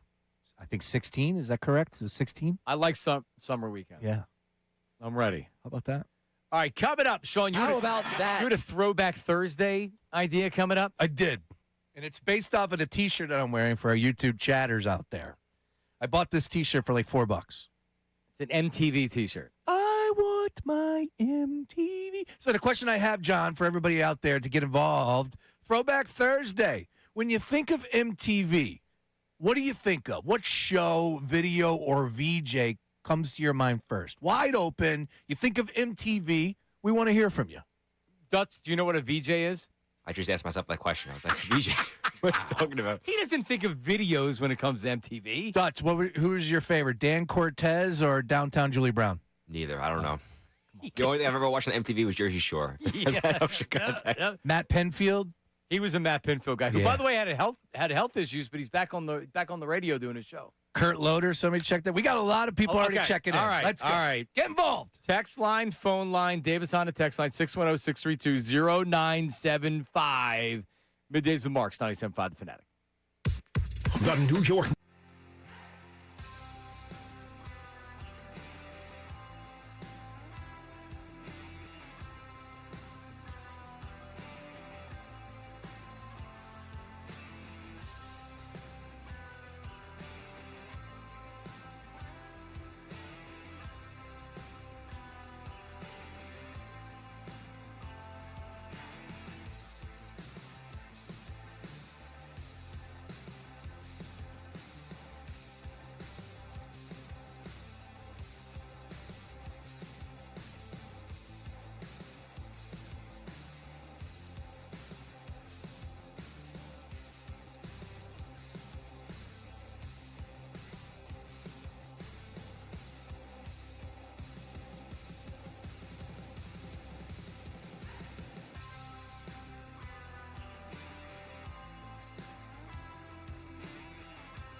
Back middays with Marks, John Marks, Sean Brace, Dutz, Negative Nate. Sam Sneeris. You should know his name, Dutz. You're on his level. He's probably older than you. Everyone's older than me. He's a hell of a lot I bigger know. than Say a lot. Dutch, that's for sure. He's a lot bigger than me, too. What is his deal? Do we know that? I don't know much about him. I've only seen him a couple times. We might have to learn a little bit more a little later. So we grill him? Yeah. Five questions for SS. All right, so we'll put him on the mic right there, and we'll grill him. All right. We'll ask questions like Dutz. When I first met Dutz, he had a girlfriend. Now he's been single for. Are you still single? Yep. Are you happy with being single? Yeah, why not? Hair Long Jordan commute every day. Air Jordan. Yep. How can you keep the women away from that hair? Between Ray's hairy chest and your hair, your head hair. You know what's crazy is Dutch got a haircut. I can see that. Well, he gets it shaped. I got my hair cut 2 days ago. You wouldn't notice it, except it's shaped up. I didn't get much taken off the You top. got the AstroTurf touched up. Well, I had to do the commercial yesterday. Oh, how did it go? Wait, watch some Phillies games coming up. You'll find out. How about that? How about that? Where'd you shoot it? How about that? Morgan Stern office over in Wayne. Nice. Yep. It was very nice. Okay. All right. When you think MTV, so it's Throwback Thursday, which you know is a big staple in Sean's life. Oh, yeah. So because I do Way Back Wednesday, but Sean prefers Throwback Thursday. I am more of a TBT type of guy than the WBW. Yeah. Or a FBF, too, Flashback Friday. I mean, some people go flash. TBT overall, because that was the original. It's the industry standard. That's correct. All right, so you're wearing an MTV shirt today, which is a throwback. That is correct. It's pretty cool. I got this from, dude, Fanatics was selling like all these crazy deals. I got a Tua jersey for like $5. I just need to wear it. It's an extra. It's worth $5. Yeah, it's a $5 score. A Tua Miami white jersey, right? I'm like, whatever. Just throw it in a box. Really, So, $5? $5. Kid you not. Oh, this whole summer you're going to see Aaron Rodgers jerseys with the Jets. You're going to see Tua Miami jerseys all over the place. I'm telling you now. I gotta check it out. I've never bought anything. Well, what I did buy from Fanatics, I didn't like, so Yeah. I guess I just figured I spent $40. I got probably 5 T-shirts, a pair of Sixer shorts. I got a Flyers belt for next year. You should wear it tonight. I'll wrap it around my head. I'll wear it like a headband. Yeah, and I got it like honestly, I spent $40, $45 total. I got a couple cool T-shirts. Anyway, so I bought this MTV T-shirt, and I wore it today for a reason, John, for a little TBT, a little Throwback Thursday. So when you think of MTV, the first thing that comes to mind, Dutch went Jersey Shore, which is probably a number one answer if we were playing Family Feud. Yeah, It depends on your age. Ooh, is that the number one answer on the board? I would say so. Probably. Man, that stinks. That's how big it was. Because how old would you have to be to think Kurt Loder or Downtown Joey Brown? 40? Yeah. 45? Yeah. My age. Your age. Our age, yeah. Your age might be the floor to it. Yeah. Because I never Kurt Loder, MTV News. I never watched one episode of Jersey Shore. Never watched one episode. I mean, Still to this day. I did, but not like a lot of people did. Cabs are here. Like, I know all the sayings. Somebody called me the Snooki of 97.5 the other day, and is that right? I thought that was pretty good. Yeah. Now, see, some people. I thought that was pretty good. Some people. when Snooki started when they were ripping Snooki, she used to get so drunk and everything else. Now she became skinny Snooki. I liked her when she was, when she got a little bit plump, and she was all over the place. I mean, I was more of her attractive. I was more of a JWoww type of guy. Yeah. They all got a little older, didn't they? Well, yeah, they're old. Situations in prison, fresh out, doing well. DJ Pauly D is literally touring all over the place still, selling out. Did my brother-in-law know the situation? What are the other guys' names? I think my brother-in-law is friends with the situation. Is it Mike? Yeah, Mike. No. Mike Sorrentino's his No, not Mike. Not Mike Sorrentino. Ronnie. Yeah. Ronnie got in trouble, and he was They all got in trouble. Nobody. Something happened domestically, and he was leaving the jail, and my brother-in-law was picked him up, and he was on if the TMZ video. Get out. Yeah, Peter was on there. That's funny. Yeah, look, I would understand if somebody said, yeah, of course, I got to go Jersey Shore, but we got a lot of people checking it. Well, first of all, can you name the original Fab 5 MTV video jockey? So a VJ's a video jockey. Because they used to be called DJ's a disc jockey. If you were on the radio, you were a disc jockey because you were playing music. VJ is a video jockey because video killed the radio star. That's right. No, I could not. Nina Blackwood, All right. Mark Goodman, Alan Hunter, Hunter. J.J. Jackson, and Martha Quinn. Yeah, no shot. I would have maybe went 2. And ironically, a lot of them are on Sirius. So Downtown Julie Brown has like a Sirius show on the 8th channel, I believe. But other than that, Yeah. I mean, I don't know what. I'm more from the Daisy Fuentes camp. More from the Julie Brown, as you said. Carson Daly. Carson of Daly's a big course, name. is the one. But man, it brings back some memories. What's the Jenny McCarthy show? Singled Out? Singled Out. That's a good one. That was a great one. Jenny McCarthy. That was Outstanding. prime Jenny McCarthy right there. Did Daisy Fuentes take over for that, or she was on a show? Daisy Fuentes. Remember MTV Spring Break? Oh, yeah. Oh, yeah. People be getting crazy. Yeah, The Grind with Eric Nees. Look, we got to talk about Bill Bellamy and MTV, of course, Raps. Do we have to talk about Bill Bellamy? So MTV Raps, there was 2 MTV Raps. You remember them? There were 2 separate shows. There was the Daily with Ed Lover and Dr. Dre, Which not was not that incredible. Freddie who did the weekly Yo MTV Raps. Wow. Because back then, Dutz, the only way you could get rap music, and it was even before everybody had BET, was you had to watch Yo MTV Raps, or you would listen to one of the urban stations in Philly, like Power 99. How about that? How about that? Man, Fab Five Freddy, absolutely, yes. And OG. Ed Lover and Dr. Dre. But Who's the man? Real World, do they still have Real World? I don't believe they have Real World, but I think they have the Challenge, right? I don't think they have Real World anymore. No? But they have the Challenge, and I don't know how that works, if they're still digging up these guys and girls from back in the day. But, yeah, that's one that immediately came from a lot of people. Danny Quimby checking in, and he sent Kurt Loder. What's up, Danny? He just turned 81. Kurt Loder's one of the first ones I think of because he was like the respected journalist because he would do MTV News when they would have the pause. And be like, this is Kurt Loder with MTV News. Yeah, quick. I liked MTV News. All right, couple voice memos on MTV. Go. This is Joe from Mayfair, representing the Glazers Local 252. What up? The Real World and Road Rules for MTV were super dope. When I was a kid, man, that's all I could think of was being on one of those shows, being old enough to drink and all that kind of stuff, go clubbing and be on TV and all that. That shit was cool. It was in Philly. Well, did you dump it? Yeah, that was cool. Yeah, the thing I would say from the Road Rules was cool that they cruised around the country in the Winnebago. Yeah, it was good. Yeah, it was a good show. But Real World was the better one. So I knew somebody, kind of knew somebody, Real World. Los Angeles. It was the season where the guy got thrown off the show because he was fighting with the girl. David? Yes. David got it was who did he Tanya, I think. Yeah, he ripped their shirt. No, he ripped the sheet off the bed and pulled her off the bed. And he got thrown off. Glenn replaced him.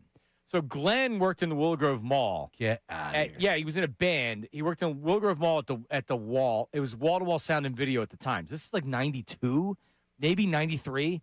And I remember he went out for an audition and he didn't get it. He's like, he was a finalist, but he didn't get it. So he had to come back and work at the wall.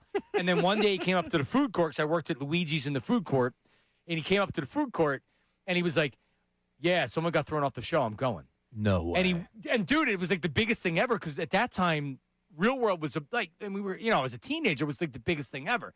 So he went out there and he was on the show. That's incredible. He was in a band called Perch. And I don't remember a lot of the details other than he had a ponytail and I've seen him. He was managing a restaurant that we did a broadcast at in Fort Washington. Here. I walked in to do it was when the Phillies were in the playoffs back in like 2009, 2010 during that era. I walked into this bar, to this restaurant in I think it was in Ambler. And I go, holy crap, Glenn. And he remembered me. And he's like, oh, what's up? How you doing? That was season 2, 1993, for my money, the best one. And that was a good show. I'm sure they scripted things back in those days, don't get me wrong, but you take a look at that cast. That was literally the real world there. You had a cowboy. You had... Was Pedro on that one? Or is that later Pedro on? was San Francisco, who had AIDS. He had AIDS, yes. Correct. No, you had the Irishman, Dominic. You had the country star. You had this little wholesome white girl. You had David, who was the comic. And then you had she got married to Kenny Anderson. Who Tammy. Did she? That's, oh my God, you're right. She got married to Kenny Anderson. Give me another voice memo on this there, Dutz. Hey guys, it's Derek. I work at a firm over here at 3 Ballot Plaza. And when I think of old school MTV, the first thing that comes to mind is the Dire Straits video with the animation in it. That was huge at the time. And I mean, I was probably 5 or 6 years old. I'm close to your guys' age. But when I think of like old school classic retro MTV, I go right to that video. That's a great song, too. That's a great video. I want That's my it. MTV. That's and it. then you have the drums. No. What's the one video? What's the one video you think of immediately? You think of that one first, or Thriller? Okay, I think of Land of Confusion. That's a great one too with Ronald, the cartoon Ronald Reagan. Peter Gabriel's videos were the best. Sledgehammer, Sledgehammer was a good one too. Yes, yeah, those. But absolutely, I want my MTV. Come on, man. We'll play the Dire Straits coming back. Dutch is going to find it coming up. All right. We have Mad Mike always calls when we're about to go into this is his lunch break. When we're about to go into the just hang on, Mad Mike. Doesn't he work from home? News at noon. Well, he goes out and buys a sandwich. Oh, okay. That's coming up. News at noon with Dutz. Middays with Marks, 97.5 The Fanatic.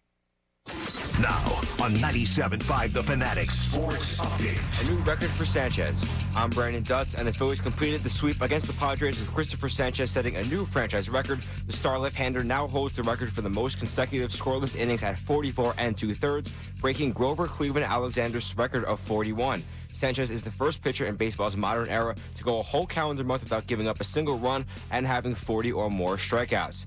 The Union and head coach Bradley Carnell parted ways yesterday amid the team's slow start, having just 7 points in 15 matches. OTAs continue for the Birds up until June 4th, and yesterday players spoke to the media, including Saquon Barkley. When asked about the A.J. Brown situation, here's what he had to say. I don't think we really addressed it. It's football. It's the National Football League. I'm a big fan of A.J. Brown, one of my really good friends, one of my favorite teammates I've ever been around. Just respect him as a man. If I'm not here, if Jayla's not here, if whoever's not here, the show goes on. We'll keep you updated with the latest as June 1st creeps up on Monday. The Hurricanes took a 3-1 lead over the Montreal Canadiens, and the Sparrows will look to force Game 7 tonight against the Oklahoma City Thunder. This update is sponsored by thereamteam.com. Unbeatable savings are on now with 0% for 60 months with approved credit on select Rheem air conditioners. Hurry to thereamteam.com and lock in your savings today. I'm Brandon Dutz on the home of the 76ers, Flyers, and Union, 97.5 The Fanatic and the Fanatic app.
see Ricky Bo being a big Dire Straits fan. Dire Straits underrated, Sean. Oh, absolutely. Money for nothing in it. Give me another free. Dire Straits song. The Walk of Life. Is it? Correct. Yeah, the Walk of Life. Do you remember the video? No, I don't remember the video. It was a bunch of sports highlights. Google it. Yeah. Not 1985, not coming to me. It was there was a bunch of it was kind of random. But it was the Walk of Life. Yeah, it was a bunch of sports videos. What do you got, Bo? There he I got is. an idea. What? Let's go to the geriatric hospital and bring in a left fielder. Why? Because of McCutcheon? Oh, so how about this? How about this? Why don't we put Stubbs in left field? Oh, they did that. What about we put a second baseman in left field? They did that. Did that too. All right, like what do you want to do? I'm not telling you it's a great option. Well, that's why I signed off on it. Yeah, why not? You sold me on it. We're obviously desperate. We need something here. I'm trying to talk about Dire Straits, and he's mad about me saying Andrew McCutcheon. Whatever, Ricky. I love it. He's coming up at 2 o'clock. You never know what's going on in that mind. I got an idea. Him and Kincade both. Inside the Mind of John Kincade is a segment that I was trying to roll out last week. I'm still going to do it. We're going to do it one of these days. So I have an idea for a show because we did the All-Star show where everybody is on everybody else's show. I have a better idea. Yeah. Let's put Kincade and Ricky on the same show for 4 hours.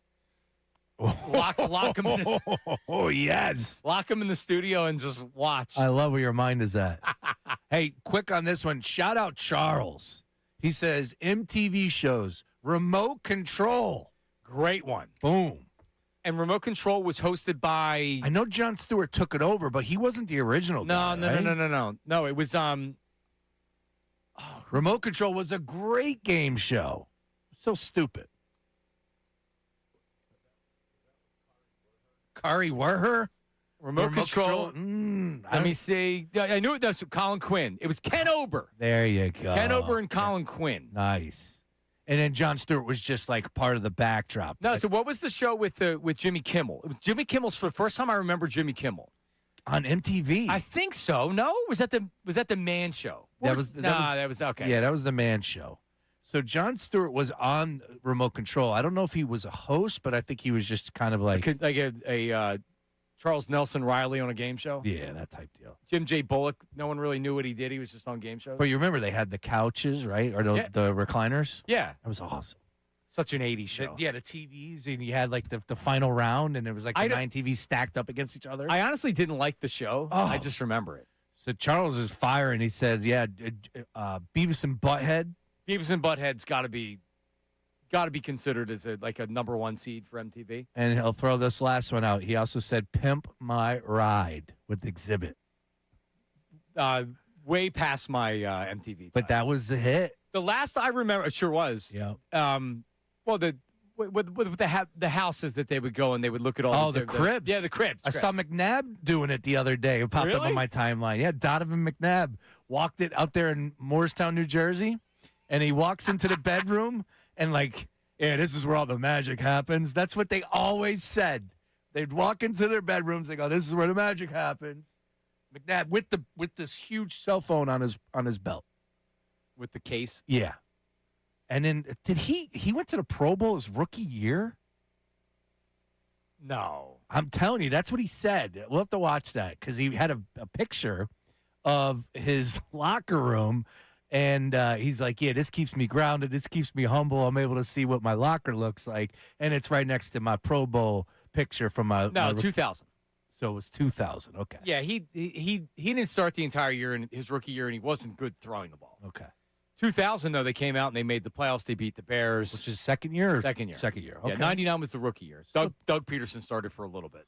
Was his first year or second year the year that they lost to the Rams in the playoffs?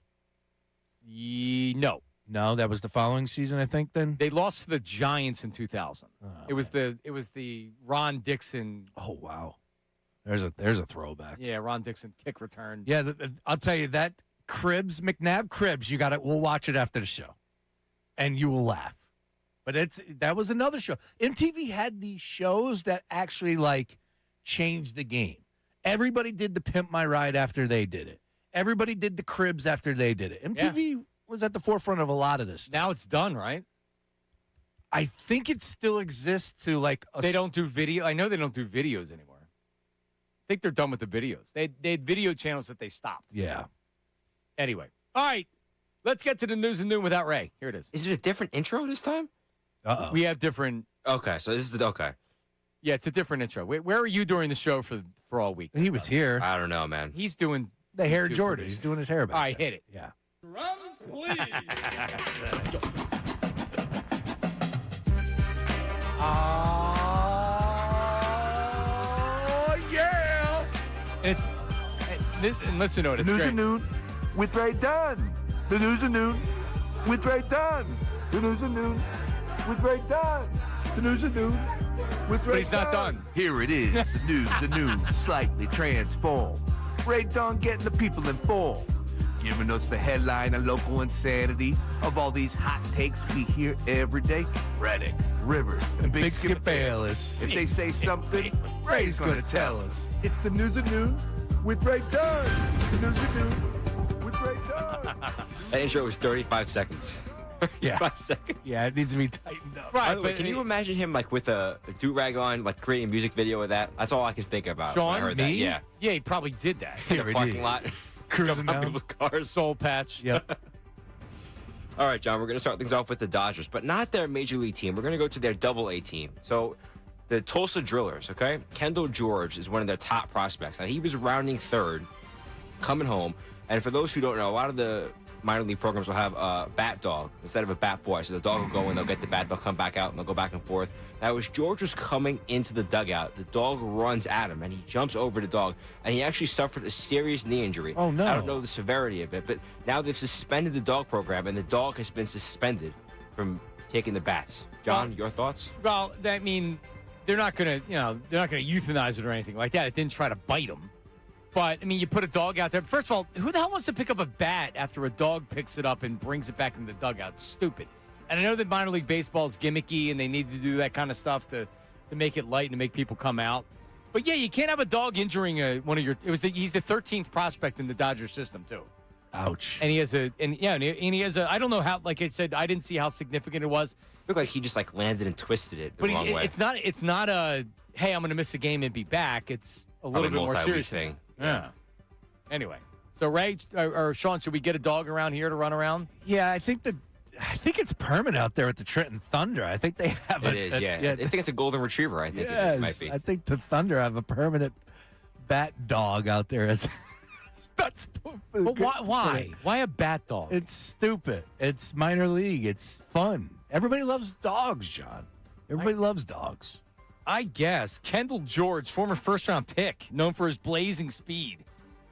He was blazing all right going to that dugout. Not anymore. No ligament damage, and he may avoid surgery. There you go. Oh, my goodness. Yeah, like, is it really that drastic? Like, I'm trying to see this video now, but all right, so there's basically as he's going in the dugout, the dog jumps out, and he has to just jump over it to avoid it. It's like kind of a sudden thing. Yeah, and he's limping. Why? Yeah. But the dog also wasn't trying to attack him. It's No. just It's a just awkward dog. timing. Yo, He was coming off the grass in front of the dirt, in front of the dugout, and the dog comes out. The dog was doing its job. Yes. Yeah, he was motoring out there, making sure it gets on time. Kind of on the dog side here. No, the dog didn't do any. The dog didn't do anything wrong. No. It's just that the dog's not being suspended. The program is. All right. Yeah, I can sign off on that. All right. That's what we got. We are going now to the NFL world. Vikings OTAs. Now, obviously, they made a big move this offseason, bringing in Kyler Murray after the Cardinals released him because of the whole QB room last year. McCarthy really didn't look good, the whole thing. So they had asked each quarterback, as they would, their relationships with each other. So I'm going to play 2 clips. We're going to start off with them asking Kyler, and then we're going to get J.J. McCarthy's response. Take a listen. With JJ to this point? It's been great. It's been great. Obviously, I know he's a younger guy, so any way I can help him. Obviously, I feel like I've played 7 years now, going on 8. So I'm considered a veteran, even though I don't see myself as that. Give him any knowledge that he needs. Again, we're both competitors, and I know we both want what's best for the team. Has he been receptive to hearing criticism? Of course. Yeah, he's overly acceptive, and he's always communicating, asking questions, stuff like that. So it's been good. Man, normal response, correct? Seems like McCarthy's handling it very, very well based on what Kyler Murray said. And Kyler Murray, listen, I'm glad that he's tutoring the young man. Yeah. So now I'm going to play J.J. McCarthy's response. Take a look. JJ, what's your relationship been like with Kyler so far? It's just like two guys in a classroom. He sits on one side, I sit on the other side, and it's the coach's responsibility to teach us and coach us. So, is there any awkwardness like between you two? Awkwardness, it's just like the same feeling, when you're in high school and there's another person on the other side of the room. That's just kind of how it is. So I wouldn't say there's any awkwardness. Yeah, not at all. No awkwardness. Yeah, not at all. Not at all. Yeah, he's already an awkward type of dude, if I'm not mistaken. Isn't he a little bit out there? Yeah, what was he doing last year? Remember in Michigan, he would always do the meditation on the field. And, he hasn't been the smoothest on a microphone. I know that much. But all I know is this. Clearly, there is somebody that is going to be, I think has a leg up on the competition. No, Murray's the starting quarterback. Correct. And he knows it. Yeah, you can tell. He's the starting quarterback. You know who else is in that quarterback room? Carson Wentz. What could possibly go wrong with chemistry in that room? Yeah, I don't think Carson Wentz is believing he's starting. That's for sure. Now, is he? Yeah, so he's in that classroom. Is it awkward with him? I don't think so. So he's just happy to be there. And every time people bring up McCarthy, I'll say the same thing every time. Who watched him play at Michigan and thought he was going to be a good pro? Other than Jim Harbaugh. Jim Harbaugh hit him. He didn't even throw the ball at Michigan. Yeah. But he was toolsy. All the scouts loved his tools. That's how he gets overdrafted. Quarterbacks don't get overdrafted. He's got tools. I watched him play at Michigan. They hid him at Michigan. Now, the team had a lot of success, not because of him. He sucks. Yeah. I was not a J.J. McCarthy fan at all. I'm not ready to pour dirt on him by no means. Oh, he's done. I'm with John. There's no way, man. No, he hasn't looked good in any way, shape, or form. Yeah, he's had his moments, but come on. He needs a Sean McVay rehab. A lot of them do. Right? Sometimes he's able to kind of fix them because I just don't think he's good enough. I would happen to agree with you, but there were times that he made some really good throws. Again, you're not wrong about that. What was he, top 10 pick? I believe it was 9 or 10. Yeah, he went after the Pennis got picked. Yeah, he obviously is not living up to those expectations. That's for the Vikings moved up a spot or two with the Jets to get McCarthy. I remember in that draft because then Penix went before him, and then everyone was scrambling. 10th overall. Yep. All right, what else, Dutz? All right, sticking with the NFL here, Drake May was speaking to the media yesterday. John, listen, the media asked a lot of questions. I know reporting isn't like what it used to be, but I really couldn't hear or believe what I heard when this question was asked. So just take a listen. This is what a reporter asked Drake May at the beginning of his press conference. Rude question. Are you thicker with 2 C's? Is that the way you're supposed to say it? Is that kind of like the hip thing? Are you thicker with 2 C's? Is that how we're supposed to be? Or that's pause, if that's anything. I think that's not the way to put it. Thicker with 2 C's. Now, he's put on a lot of weight this offseason, but really? What type of question is that? So that's Dan Roach, who is a longtime WBZ TV reporter. All right. I don't know if because Dan he fills it up at the Sports Hub, so I know him, I know of him a little bit. I don't think he realizes that the reason why people write you know why people will write THICC? At least I think this is the reason. It's the whole reason why Deshaun Jackson doesn't write his last name as CK. Crip Killer. Okay. Right? Like why else would it be 2 C's? Well, what am I missing on the thicker with 2 C's to Drake May? I guess he put on some weight. He put on weight. Like he just looks hevier in general. I know they talked not about fat, but he put on weight kind of to help him.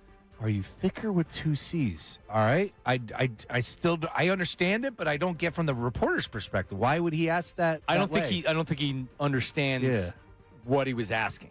Because the dude's I believe in his 60s, like early 60s. All right. But he's trying to be funny. See? Okay. And this is an opportunity to be funny here. NFL flat. NFL flat. All right. So it's not in everybody's best interest to tell jokes down there. I get it. Yeah, stick with your day job. There it is. Are you thicker with 2 C's? Hey, look, man, people say dumb things from time to time. I asked a woman at a golf course if she was ready to go low the other day. All right? Did you hear that? And all I meant by it was a score. That was it. Okay? People say things from time to time that, you know what, are dumb. And we don't really mean it.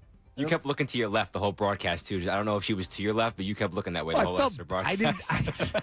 I did not even connect the dots on it like that. And, that's definitely a greatest hits cut. That's on that makes the album. Short, yeah. Sean said, "Hey, Shorty, did you get low, low, low, low, low, low, low, low?" She was dressed up. Did she have apple bottom jeans on? She Sean? did not. She had her full get up. She had pink golf clubs, all the Pink Panther golf attire. So I said, "You look like you're ready to go low today." So we're at the golf tournament. The only thing I noticed was that she took a picture like from our left down. Sean apparently was analyzing this person because he knows everything she was wearing. He knows I didn't know she had golf clubs. I didn't know anything. I was smiling. I was smiling for the picture, and I gave her like a peace sign. Oh, you did? And then after the picture was done, I go, "You look like you're ready to go low." And she goes, "Excuse me?" I was like, "What else do you want to say?" What does that mean? It means golf score going low. It means the lower the better. Is that really terminology that golfers use? Google it. Okay. Yes, I promise you. I did not mean it to be cute. I did not mean it to be funny. I'm not even quick like that. But you were trying to be cute. I was not. You were being flirty when you said that. You posed for the picture. Okay, that's fine, but not in a sexual nature. That never entered my mind. You were being Rossini flirty with this poor woman. How about that? Hey, it works for her. Anyway, she wasn't a good golfer. I watched her tee off, so she had. That's another reason why you know about going low if you're a good golfer. I am not a good golfer, but I pretend I am. Now you're ripping her golf game on top of it? I did see her swing, and I was like, ooh, wow. She dresses the part, but she can't play. Yeah. Hopefully she's a good time. Woman. Yeah, really. What did she do to deserve this? Getting criticized, hit on by She came to this tournament to support the Montgomery County and their tourism, and you're ripping her on top of being inappropriate towards her. Gave us new hats, too. I like that. It's a nice hat. Nice hat. Nice hat. Thank you. Mad Mike's checking in. Mad Mike, hey, buddy. Hey, Sean Brace. Can't wait for their cancel culture to come get you on that one. Believe me, I was looking over my back on Monday. Too'd. Yeah, I was looking over my back on Monday. I was like, oh, no, that's definitely not good. But, look, I'm honest. I didn't mean it, but I learned. I learned that one. Don't say that to a random woman. I'll keep that. I'll keep that to myself and maybe the boys next time on a golf course. Yeah. So when I was growing up, I was convinced that one day I was going to be on MTV Spring Break. I was like, well, it's going to be my day one day. And like a couple of years, never happened. It was done by the time I got into college. Mike, do you remember there was one year, it was the first time I saw Kid Rock, and he was at MTV Spring Break, and he was doing the ball with the ball to bang, ba-bang, did and I'd never heard it before. 100%. And it was unbelievable. It was when they did it in Panama City. Do you remember when the WCW showed up, and then one of the wrestlers got hit in the face, and they chased him into the crowd? I do. WCW. What wrestler was it? What wrestler was I? Do remember. It was Scott Hall, Kevin Nash. Wow. Yeah, that was you can look that up because they were like, "You're going to get sued." They even said it. It was hilarious. All right, so check this out. How about I got a bust out for you for MTV. How about Rock and Jock softball? Yes. When they had the train track going through the outfield. The best of the best. Again, setting the bar. No one did it. No one did. And the basketball, too. The Rock and Jock basketball. Was good. The rim's all the way at the top. Yep. You guys, one more thing. It's a straight out of the past. You probably won't even remember it. There used to be an MTV sketch comedy show called The State. It was hilarious. Yeah. I still quote it to today. What's your quote? What's your quote? The quote. I want to dip my balls in it. Yes. I'm Doug, and I'm out of here. So you watched that too? The State. You guys are the same age, right? You mid-40s, Mike?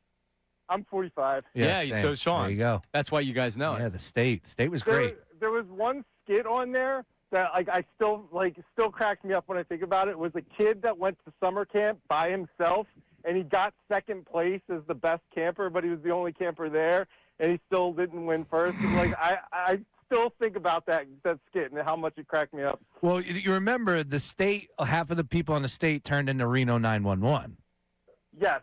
Which was tremendous. Is that right? Correct, yes. Yeah. Probably similar writers to all that. But just, again, ahead of its time. Just great comedy. And if you want to just leave you with this, there was Aeon Flux and that one cartoon where the guy had an alien in his head. The Head. The Head, yeah. I'd say, and I think this is our. You are spitting in my direction, Mike, and I love it. The Head. So what he is talking about with that series, forgive me, it was a part of like this 30-minute show where they had like 2 or 3 minute clips of like these shows. That's where Beavis and Butthead came from. Yeah, I do remember that. Yes. So, and then Aeon Flux was this this like Tomb Raider-esque type woman who was just a badass. The head was awesome. And I think, like, remember, they would take these shows and then they would give them their own show from that. Right. It got a good reception. Beavis and Butthead got a good reception. Then it became. Correct. And then that was, I was in high school for Beavis and Butthead. I think the head did as well. All right. I want to say Aeon Flux did as well. I could be wrong on that. But Mike Judge is the name I'm thinking of. Mike Judge is the creator. There you go. And didn't he have to stop doing one of the voices because it was killing his voice? Really? Mike Judge also did King of the Hill, I believe. Wow. Yeah. That's talent. So get your it's Throwback Thursday. Sean's wearing an MTV T-shirt. So get your That's a good one on the call screener. Ramon, hang on. We'll get you on the other side. How about this? Headbangers Ball. Yes. Ricky Rackman. And was Pinfield Headbangers Ball? I remember that. Ricky Rackman. Yep. Ricky, and he's still doing it. I think he's in a podcast form these days. Oh, I bet. Long hair, all tatted up still. But yeah, again, like you needed to find the type of music that you were a fan of. There was only one place to go. So it was hip hop and all that on MTV. And if you liked rock, it was Saturday night at midnight, I think, or 11. It was late. Yeah. Did you ever have the box? Do you remember the box? I think you could watch the videos, but you would have to request to get we never had that on our cable, but when we would go places like a motel somewhere, they would have the box. So you could literally like call a 976 number and request a video, and then they would play. Like Tribe Called Quest, I want to see it. Yep. And, wow, I don't remember the box. The box. What's in the box? 610-632-0975. What is going on with the Eagles and A.J. Brown? The latest on a potential trade. Is he getting traded June 2nd, or could it go a little bit longer or a lot longer? We'll give you the latest coming up next and more Throwback Thursday as well. It's Middays with Marks, 97.5. Now on 97.5 The Fanatic Sports Update. OTAs roll on. I'm Brandon Dutz, and OTAs continue for the Eagles as a handful of players spoke to the media yesterday. A lot of talk this offseason has been around new offensive coordinator Sean Mannion, and Jalen Hurts praised him early on. Yeah, it's been a really good process so far. He's very clear, giving good direction. You can definitely see the vision. Been able to answer all of my questions. Very instructive, very helpful. So it's been a very enjoyable journey so far. The Phillies swept the Padres as Christopher Sanchez put together another great start, going 7 innings, allowing no runs and striking out 9 batters. With his outing, Sanchez now holds the franchise record for the most consecutive scoreless innings at 44 2/3 innings. He has not allowed an earned run this month, and his ERA on the season is down to 1.47. The Union and head coach Bradley Carnell parted ways yesterday, with the team having just 7 points in 15 matches, and the Hurricanes dominated the Canadians last night, taking a commanding 3-1 series lead as the winner of that one awaits the Golden Knights in the finals. And the Spurs look to force Game 7 tonight against the Thunder. Winner of that series will take on the New York Knicks in the NBA Finals. This update is sponsored by Foreman Mills. Foreman Mills, Philly 2201. Cotman app is open and the grand deals are still on. Foreman Mills. I'm Brandon Dutz on the home of the 76ers, Flyers, and Union, 97.5 The Fanatic and the Fanatic app.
Oh, yeah.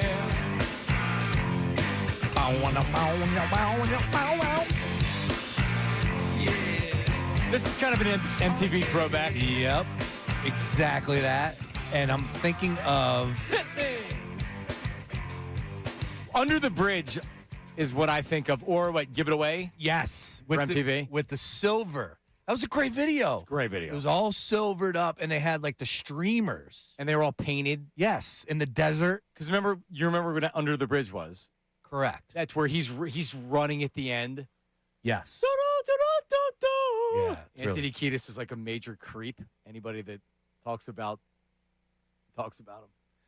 Yeah, I can't defend that. It's a different world, and it's one thing that I've never lived before. But hey, man, Great band. Yeah, great. Did you see the documentary? Yeah. Oh, did you watch it? Yeah. The one on Netflix? Yeah. What'd you think of it? Awesome. Yeah, that was great. Tremendous. Yeah. And did you come away with it the same thing that I did? Was like, these dudes were destined for greatness no matter what they did. Oh, no, like just talented. It's either they were going to die or they were going to be superstars. Or both. Yeah, one or the other. Somehow they survived. Some of them did. Yeah. Flea, who you'll see at Lakers games, a big Laker fan. Yeah, and Flea is a good family man. And, so it's like, you could pull for some of that band. Chad Smith is really milking this Will Ferrell bit.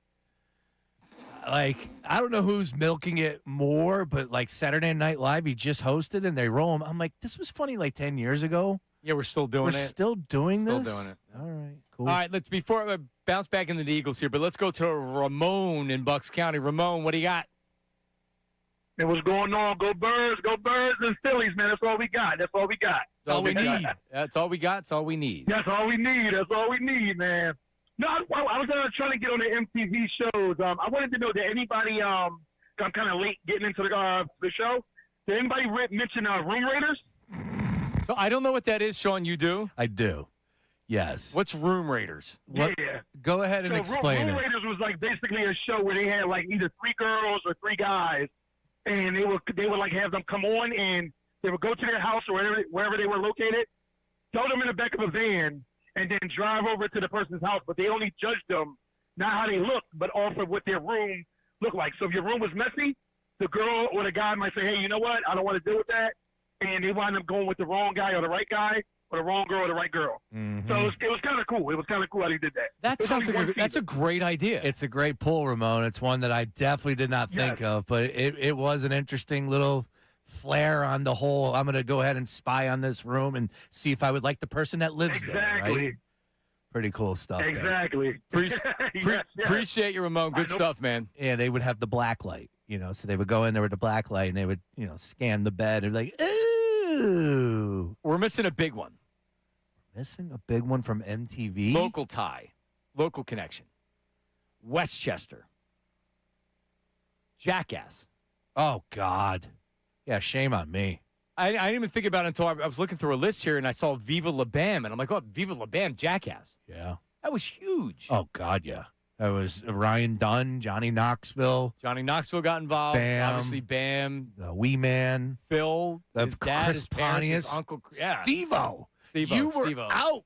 You were on vacation. Me and Pat Gallen interviewed Steve-O. And he was whacked out of his mind.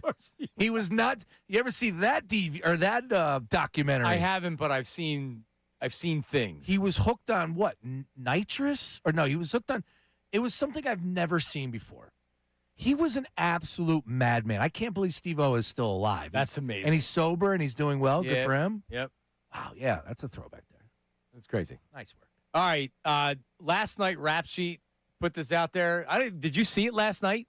Did you see it late before bed last night? No, you texted like 11. I was snoozing by about 10 last night. And then when I woke up this morning, you were up early again. I was up at 4 o'clock this morning. You texted and you emailed me, and I didn't see either till I woke up. And I was like, all right, Ian Rappaport is on the Eagles. Okay. So here's why I was up at 4 o'clock. I woke up at 3:55, and I had to go to the bathroom, and my alarm set for 5. And I tried to lay back down, and I'm like, you know what? Do I really want to sleep for another? It's like 4:10, and I still haven't fallen back asleep. Do I want to sleep for another 50 minutes? So I just got up. But anyway, so yeah, Rap Sheet last night. So let's go back 3 weeks ago. All right. I'd say 3 weeks ago, everybody thought, or most people thought, Dutz, correct me if you think I'm wrong on this. Most people thought there was a wink, wink, nod, nod, backroom handshake between the Patriots and the Eagles.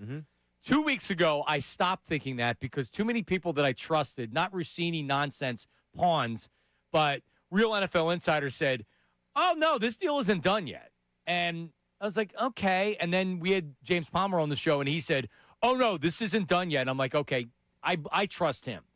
So then it's okay, they're going to have to start negotiating again. Like, okay, well, how long is this going to take? Here's Rap Sheet last night on A.J. Brown trade to New England. You know, we're all waiting for June 1st to happen so the cap hit is in half for the Philadelphia Eagles and they could trade him. I just don't know that it's going to be like snap your fingers and the deal is done because the two sides are where they have been, which is the Eagles wanting a first-round pick in 2027. The Patriots, the most likely destination. We'll see if someone else rises, but Patriots, the most likely destination, not being willing to give up a first-round pick as of right now. That means they're not particularly close, and yeah, there's a chance this could drag on for the foreseeable future. As of right now, Sean Brace. Yeah. As of right now. So here's what I think's happening. The Patriots are putting it out there because if there's nobody negotiating against them, they're putting it out there that they're waging war. All right, hey, Rap Sheet. Whoa, no. There's not a done deal. We're not giving up a first-round draft pick. They're signaling to the Eagles, hey, this is negotiation. We're not just giving you what you want. You think you're getting a 2028 first-round pick. That's been out there. A lot of people have been saying 2028 first-round pick. So this is the first negotiating publicly with Rap Sheet. Now, you wait 2-3 days, there may be another team interested in A.J. Brown, and we'll see what insider puts that out there because the Eagles are going to wage war as well. There's going to be a return fire on all this. What does this mean? I mean, Ian Rappaport's more or less saying this could drag on a little bit.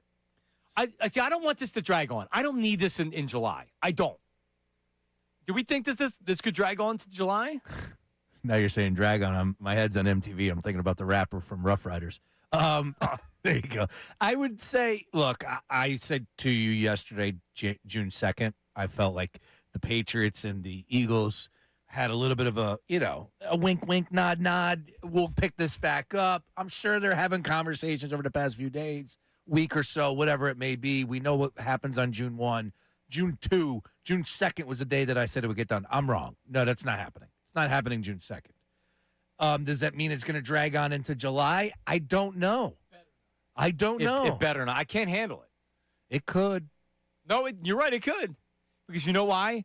I don't think Howie's making the trade unless he gets a first-round draft pick. Well, that's 100% correct. And if you're the Patriots and there's really nobody else that's in on A.J. Brown, why would you give the Eagles what they want? Now, it takes balls to negotiate against Howie because you ultimately want the player. And if you don't get the player and your team doesn't win, now there's egg on your face. But still, Howie's not trading A.J. Brown for a second-round draft pick. I don't believe that. And if you're the Patriots, why would you give up a first-round draft pick other than you desperately want the player? I think ultimately the Eagles get what they want. You remember, Carson Wentz got traded to the Colts. Originally, the Eagles were ready to trade him wherever, and the Bears were interested, but Carson Wentz let it be known he didn't want to play in Chicago. So the Colts said, we're not giving you a first-round draft pick. Why would we? There's nobody else that he wants to go to. He wants to come here. And the Eagles are like, well, we're not trading him to you. You want the quarterback. If you want the quarterback, you're going to have to give it up. Now, it had to be a conditional pick. So ultimately, Howie had to say, all right, I'm not getting a first necessarily, but we're going to make it conditional to where we could get a first. And they did get a first, right? So maybe they're going to have to put conditions on it, which are achievable. Howie's got to shine this into it's likely a first-round pick. That's what he's got to do. Otherwise, he looks like he lost the trade, and he looks bad, and he don't want to do that. I'm glad you brought up the fact of how this is working out with the media, okay? The first bullet was put out there. You got it last night. We'll see what happens next. I mean, it's all in the negotiation tactics. And it's classic, but sometimes, like, even I do this for a living, and I get caught up, and I'm like, oh, see, look, they're not going to get their – no, hold up. It's the 28th of May. They can't even make the trade for a couple days. Take a deep breath, Brace. All right, coming up, more on this. We have some voice memos to catch up on as well, 610-632-0975. Also coming up 1 o'clock hour, Sean Brace has some observations and some sound from OTA so far. Oh, yeah, top 5 national storylines as we head into OTAs. Things that are catching my eyes. That's coming up next. Middays with Marks, 97.5. Eagles head coach.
All right, we're back. Middays with Marks. 97.5 The Fanatic. Sean Brace. There's some voice memos on MTV, and there's one on Ray.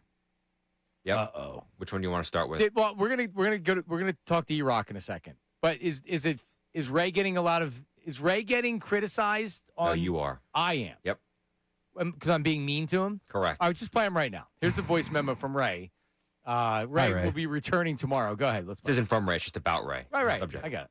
Hey, Johnny Marks, Sean Breaks. This is Anthony, commercial diver in Florida. Wanted to let you guys know the truth behind Ray Dunn's lack of answering the phone in sunny San Diego. Not only were the Phillies winning, and he should have been happy on the beautiful beach, but he realized his favorite quarterback, Jordan Love, not only lost Wicks and Romeo Dobbs, two of his top receivers, but his running back is going to be sitting in a jail cell instead of on the sidelines this season. Tell him the truth when you get back, right?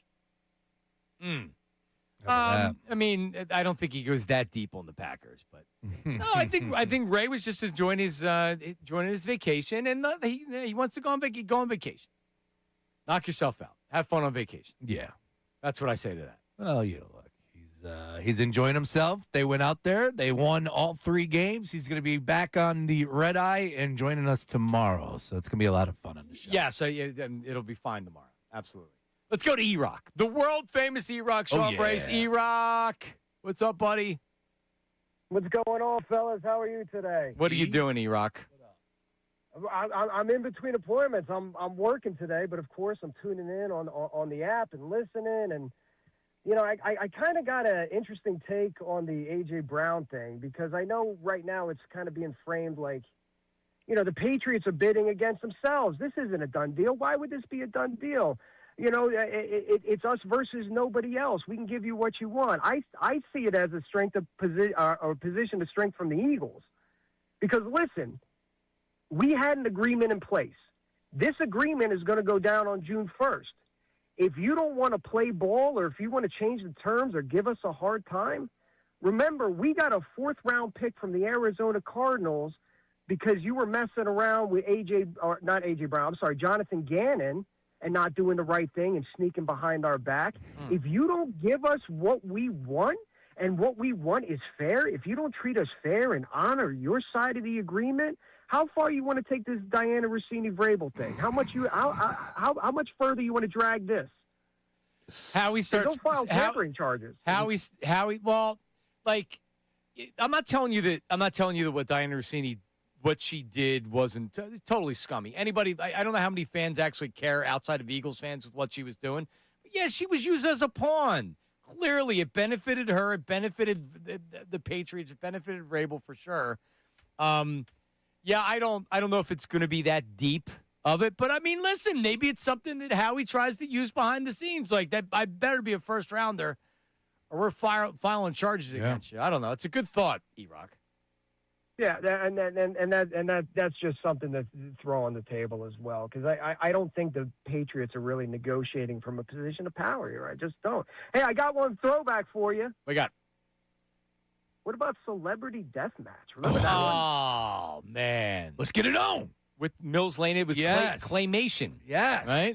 It was great. But that had to be so time-consuming, right? And it cost so much money to make. It was a great series, but, like, the resources to go behind that had to be extreme. Was it a great series, though? Because I know of it. I don't know if I ever watched it. Yeah, you know why it's a great series? I love it that E-Rock brought it up, because, again, it still carries on to this day. Like, if there's a, let's just say, celebrities, mixing it up on the timeline, you automatically go Celebrity Deathmatch style. Like, that's the first thing you say. So it still carries on to this day. Yeah, it definitely does. That's a great point. That's pretty cool stuff. Yeah, everybody knows what you're talking about. Celebrity Deathmatch. Yeah.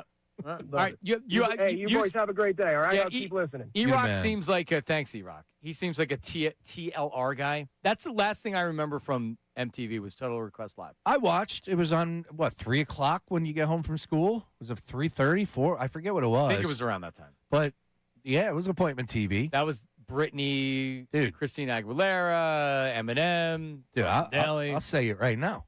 This Sunday, or this Saturday. Is it Saturday or Sunday? I think it's Saturday. Yeah, Roots Picnic. Jay-Z. Jay-Z was a part of the TRL days. Absolutely. Yeah, I guess that would have been his start. Yeah. As a matter of fact, tomorrow, John Marks, I will have a top 5 Jay-Z songs for you. How about that? Tomorrow's show. Yes. Dude, are you going to the Roots Picnic? I can't wait, John. I can't wait. I'm coming in tomorrow. I got my OK Player jersey that I'll be rocking here. I'm ready to go. I might have a Yankees fitted on tomorrow. You never know.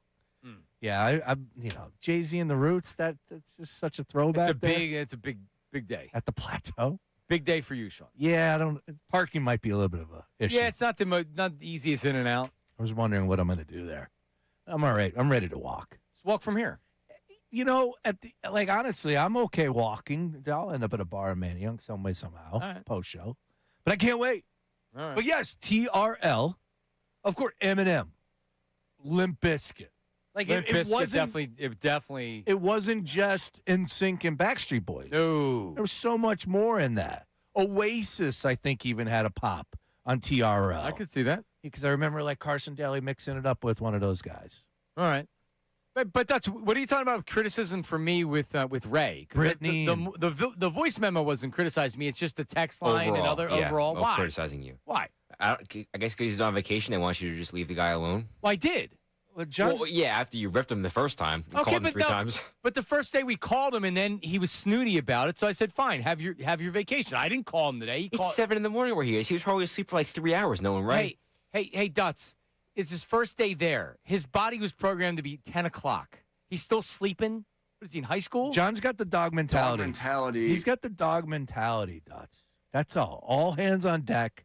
Look, Casey so it would have been right if they called you when you're at Disney. If Ray called you on the show and he called you. What would I have done? He would have hopped on.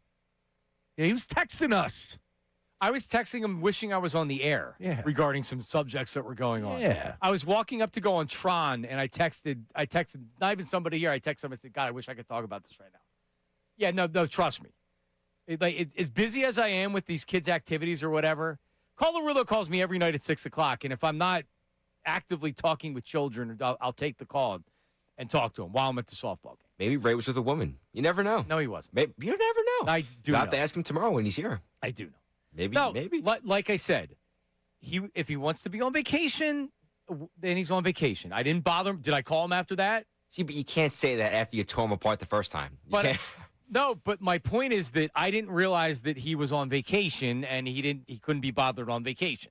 So I didn't call him after that. I didn't call him today. I left him alone. All right, you're on vacation. You're on vacation. Well, now you know when he goes to Jamaica next month. Now we know. But you know what? That's also a different country, and he's not at a baseball game that the Phillies are playing at. It's a lot different. That's true too. All right, it's a lot different. No, listen, Sean. From now on, when Ray's not working, we won't bother him. Okay. I don't know if I'm going to hold you to that. I don't want to disturb him when he's not working. He needs his time away from the station and the show. So there you go. There you go. Right. You get what you wanted. Nice work. All right. Do we have a memo? Give me a memo on this is me with my club. And I got another member of the club, too. Oh, come on. Sixers fans for the New York Knicks. What do we got? Yo, fellas, it's Sean Bernard and Manning checking in from DraftKings Network and Crossing Broad. And I am straight up appalled at Johnny Martin's Knicks fan club right there. That is as big of a violation as they possibly come. I would rather get a paper cut every time I move my hand, step on Legos every time I walk across the room, get a brain freeze at every sip of water, or stub my toe with every step I take than ever associate myself with those mouth-breathing, knuckle-dragging hypebeasts that masquerade as Knicks fans. This is not a feel-good story. This is an organization that actively circumnavigated the salary cap after tampering with their star player just because they employ his scumbag of a father.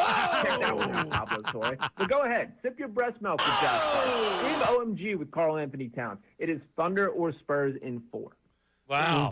I'll give you a round of applause for that. Nice work on that Sean's a wordsmith. I am not giving the – no. They're not sweeping the Knicks. Knicks are good. And I'm not associating myself with Knicks fans. Let me be clear. I'm not a Knicks fan, and I'm not aligning myself with the Knicks. This isn't, how Al-Qaeda had all the other – they weren't Al-Qaeda, but they were like Al-Qaeda from this country, Al-Qaeda. Sure. I'm not doing that. Okay. I'm not associating myself with the Knicks. It's a separate club for Sixers fans. Get it to root for the Knicks. Get it through your thick skull, Bernard. That's where I'm at, Dutz. What are we doing? To root for the Knicks. He literally says in the video yesterday, I'm not a Knicks fan, but I will be rooting for the Knicks. Yeah. It contradicts itself. I'm not. No, I'm allowed to root for the Knicks and not be a Knicks fan. But even if you don't say that out loud, that's like a subconscious thing. No, it's not. It is. But see, you're being I'm being honest. I try to be honest on the air. I don't do this fake radio stuff like some people do. I'm being honest on the air. This isn't a bit. All right? Sometimes honesty isn't the best thing. I think we've learned that. It isn't a bit. Sixers fans for the Knicks. Coming up next, Sean Brace's top 5 NFL headlines as we go into OTAs. Middays with Marks, 97.5. Now on 97.5 The Fanatic Sports Update. A new record for Sanchez. I'm Brandon Dutz, and the Phillies completed the sweep against the Padres with Christopher Sanchez setting a new franchise record. The star left-hander now holds the record for the most consecutive scoreless innings at 44 2/3, breaking Grover Cleveland Alexander's record of 41 innings. Sanchez is the first pitcher in baseball's modern era to go a whole calendar month without giving up a single run and having 40 or more strikeouts. Bills will head out to Los Angeles to take on the Dodgers tomorrow night, with Zach Wheeler taking the mound. The Union and head coach Bradley Carnell parted ways yesterday amid the team's slow start, having just 7 points in 15 matches.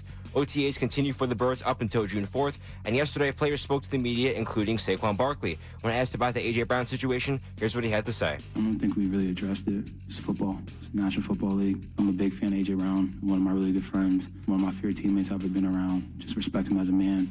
If I'm not here, Jalen's not here, if whoever's not here, the show goes on. We'll keep you updated with the latest as June 1st creeps up on Monday. This update is sponsored by Foreman Mills. Foreman Mills, Philly 2201 Cotman app is open and the grand deals are still on. Foreman Mills. I'm Brandon Dutz on the home of the 76ers, Flyers, and Union, 97.5 The Fanatic and the Fanatic app.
John Mark, Sean Brace, Dutz, Negative Nate, Sam.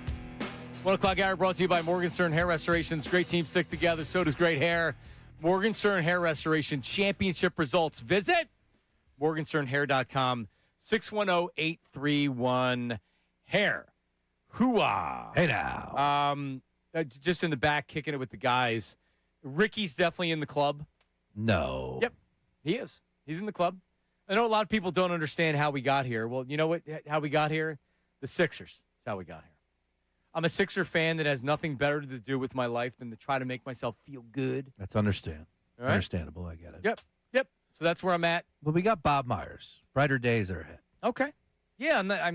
I don't want to root for the Knicks every year, just like I didn't want to root for Villanova. But when you have a really good club like Villanova did and Temple sucks, what do?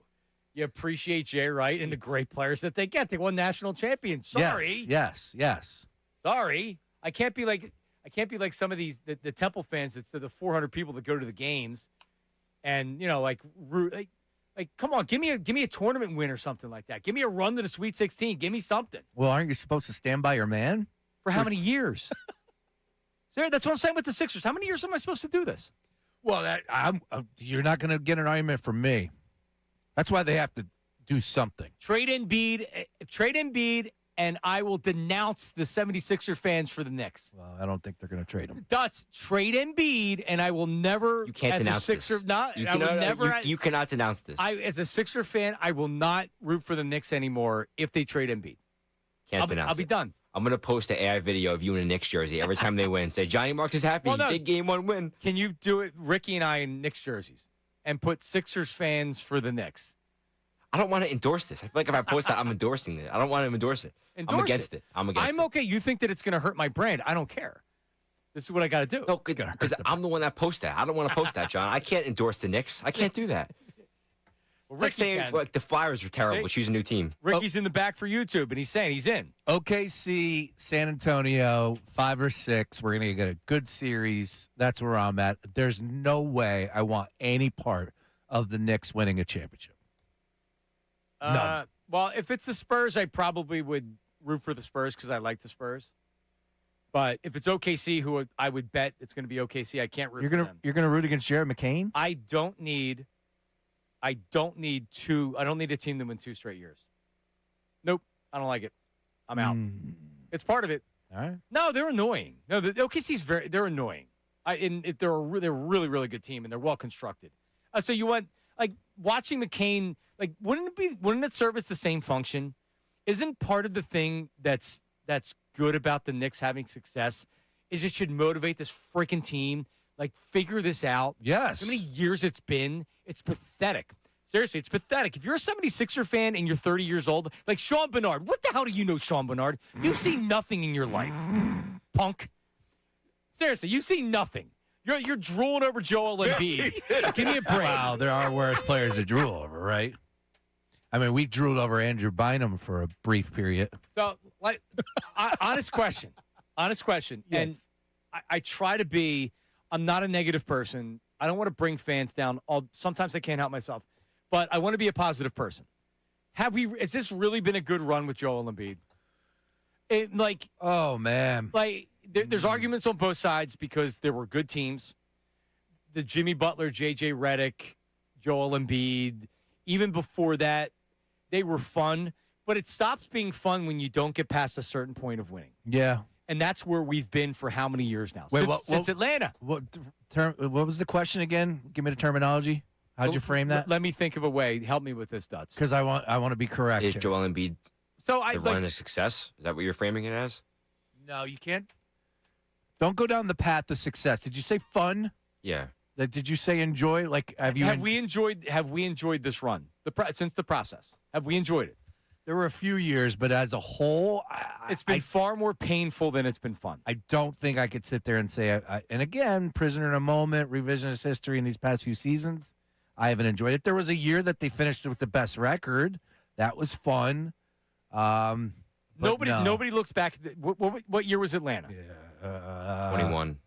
Honestly, I had fun when Brett Brown was here. I like Brett Brown. Yeah, it hasn't been fun. Hasn't been fun since Doc got here. And that's how long? 5 years? Sorry, that's 5 years. And it sucked. And we watched it deteriorate right before our eyes. So you want me to not root for the Knicks as a Sixer fan? Because you can't. The Knicks. No. You know what, Sixers? And do your freaking job. And Bob Myers better come in and do it. And he better get rid of Embiid. I can't do this for another year. I'm pissed. You heard that, Bob. Go make a move. And until you go make a move, Sixers fans for the Knicks.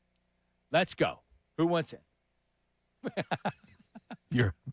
There's a few of you on that boat. I'm not joining. No? No. I'm over here. Shrimp boat. I'm pulling for both OKC or San Antonio. I'm going to be the biggest fan that they'll have. All right, so voice memos on the Davis Honda text line and text messages on the Davis Honda text line are 610-632-0975. That's for all of them. But, Sean Brace, you have some headlines from OTAs? Let's do it. These are to me here. And please get involved. I'd love to get everybody's thoughts. And John, of course, Dutz as well. He's a big NFL fan. Who is it, right? Just controls the world, controls all. But this is the top 5 NFL national storylines OTA edition for the people here in May. Things that are catching my attention right here, right now. We open up with number 5, the Baltimore Ravens. I'm lit. We lit. I'm ready. Hello, Brazil. I love Brazil. Hello, Brazil. Of course, the Cowboys and Ravens will be facing off in Brazil. I think that's week 3 of this NFL season. However, the Ravens are number 5 on my list for top storylines here. OTA is because brand new coach, Jesse Minter, he's taken over John Harbaugh after 18 seasons. Still, though, the odds makers, John, love the Ravens. Lamar Jackson second in MVP as far as plus 650 odds, only behind Josh Allen. They're favored to win their division. They didn't win last year. The Steelers did. And, oh, by the way, the favorite right now on DraftKings Sportsbook to finish the season with the most wins in the NFL at plus 800. So odds makers love the Baltimore Ravens. Again, Jesse Minter takes over for John Harbaugh. Lamar Jackson described the coaching change as a breath of fresh air. A lot to learn about the Ravens. Yeah, when did Lamar Jackson get drafted? It's been in the league a long time now, right? Being with a head coach for that long, that's a long time to be with the same head coach. In particular, a guy that's not an offensive guy. And John Harbaugh kind of has a no-nonsense mentality. And they've been through a lot together, contract negotiations. Remember, Lamar got hurt, and people were questioning whether he could have came back or not, and he didn't. Anyway, my point is, it was probably a good time for John Harbaugh to leave and bring in a new head coach. Sure. Reality is, they're winning the Super Bowl if Lamar Jackson performs big in a big game. Yeah. That's it. He's done everything else. He really has. I'm tired of the Lamar Jackson, he can't win the big game thing. I want him to win the big game. He's got to win the big game, man. I think a lot of us are on that same page, and he's fun, right? He's got a very childlike attitude with the game. And as you just heard, having some fun with Brazil, that's hot. I love Brazil. I mean, it's a great soundbite. All right, keeping it moving. Number 4 on my list. Let's head to Atlanta. Play action. Tungo Bailoa has Waddle. He's open. Touchdown. That's right. There's only a few quarterback competitions in the NFL this year. The storylines are a little lacking right now. You're I'm right. not going to lie about that. You're right. But the best quarterback in the division is Baker Mayfield. Could somebody else stand up? Will it be the Panthers this year? Will it be the Falcons? I liked what they put together at the end of the year. There's a lot to like on the defensive side of the ball. I mean, I know they just went through some stuff with James Pierce. However, the Falcons signed Tua to a 1-year contract in March following his 6 seasons with the Miami Dolphins. He's only 28 years old, another guy looking for a fresh start, and it seems like he's going to be the start over Michael Penix Jr. To start the season. Correct. What a bad draft pick that was. Wasn't good, John. Overdrafted him. No one thought he was going that high, and and by the way, Tua won't play the entire season based on his injury history. But you know what it's like? Tua leaves Miami and everybody says he sucks, not realizing he's pretty good there for a while. One season where he threw 72% completion percentage. Yeah. So he goes to Atlanta, a team that hasn't had great quarterback play. He could very easily run into one of those periods during a season where he's throwing the ball all over the place. They have good weapons. Yes. They finished that so that 8 and 9. Yeah, but again, they were able to turn it around at the end of the season because remember they were trying to keep the coach, whatever. Still, though, they have some really good pieces on the defense side of the ball. Bryce Young, good season, not good season. What do you think? Because that's a good head coach. They have some good things down there. You know, I don't see it, man. They're definitely expecting the Panthers to take a step up. That's for sure. All right, from the Falcons, let's head out west and talk about the Niners. Brady's going for the big ball. He's open. Evans for the touchdown on 4th and 3. All brand new for Brock Purdy and company out there with San Francisco. Yeah, that's right. Mike Evans is now suiting up for the 49ers, one of the best wide receivers in the game the past decade. out of 12 seasons, I want to say 11 out of 12 seasons in the NFL, over 1,000 yards, over 150 touchdowns, an automatic red zone threat. They brought in Christian Kirk. They got Ricky Pearsall. But it comes down to this. It's health. Can Brock Purdy stay healthy? Can Christian McCaffrey stay healthy? But I'm excited to see what Purdy looks like with Mike Evans. But Pearsall also hasn't been able to. Did he get shot when he was a rookie? Yes. Yeah. And then and like outside of that, he's still like last year he wasn't healthy. I overdrafted him last year in fantasy. He gave me nothing. They like him. Well, he's a former first-round pick, right? They like him. They like him a lot. So I was reading a little bit, and of course, Mike Evans. What's not to like about him? Going to be different to see him. A little weird to see him in a different uniform. It will be. That's for sure. It will be. All right, number 2. Come on, man. Patrick Mahomes. Mahomes, back shoulder throw, and what a catch for a touchdown. Beautiful adjustment by Jason Brownlee to pull that in. Yeah, Josh Allen's your favorite right now as far as the odds to win the MVP. As I said, Lamar, number 2. No surprise. Mahomes, 3. When will he be back in the lineup for the Kansas City Chiefs? He's expecting, he's telling people he'll be there for this season opener. Tuesday was the first time since experiencing the significant injury of his career. Do you remember what happened back on December 15th? Torn ACL and LCL in his left knee. Doesn't matter. Mahomes, though, I'm looking forward to seeing what he looks like back out in the field. Of course, with Kelsey, Swan Song. They brought in Kenneth Walker from the Seahawks. I do like that. That should help out with the run game. But if Mahomes isn't healthy, that's a uphill climb. Are you ready? Yeah. The Chiefs will not win that division this year. They're favored. Yep, I know. Because Wow. everybody thinks Mahomes is. Have we not, like, before Mahomes got injured last year, they sucked. Yeah, they were not good. What was the record when Mahomes got injured? The season they weren't making the playoffs with Mahomes, without Mahomes. Yeah, you're a Broncos fan, Dutz. Just didn't look good. His ability to get the ball out quickly was just not there. Vision wasn't there. Offensive line isn't what it was. And the defense is horrible, by the way. But your weapons also aren't good. Yep. Travis Kelce's not Travis Kelce anymore. He's at the end of his career. Who's your best wide receiver? He's in jail right now. Xavier Worthy would then be the guy. And Xavier Worthy has been a bust. He's had moments. He's had certain, but he's not like he was a second-round draft pick for a reason. He has not panned out. Yeah. Who's their best wide receiver right now? I don't even know. Travis Kelce. No, but who are their wide receivers right now? Well, one of them is in jail right now as we speak. Tyquan Thornton, is that one ringing a bell? Maybe is that him? But the former first-round pick of the Patriots, who they released because he sucks so bad. Yeah, look, They traded him.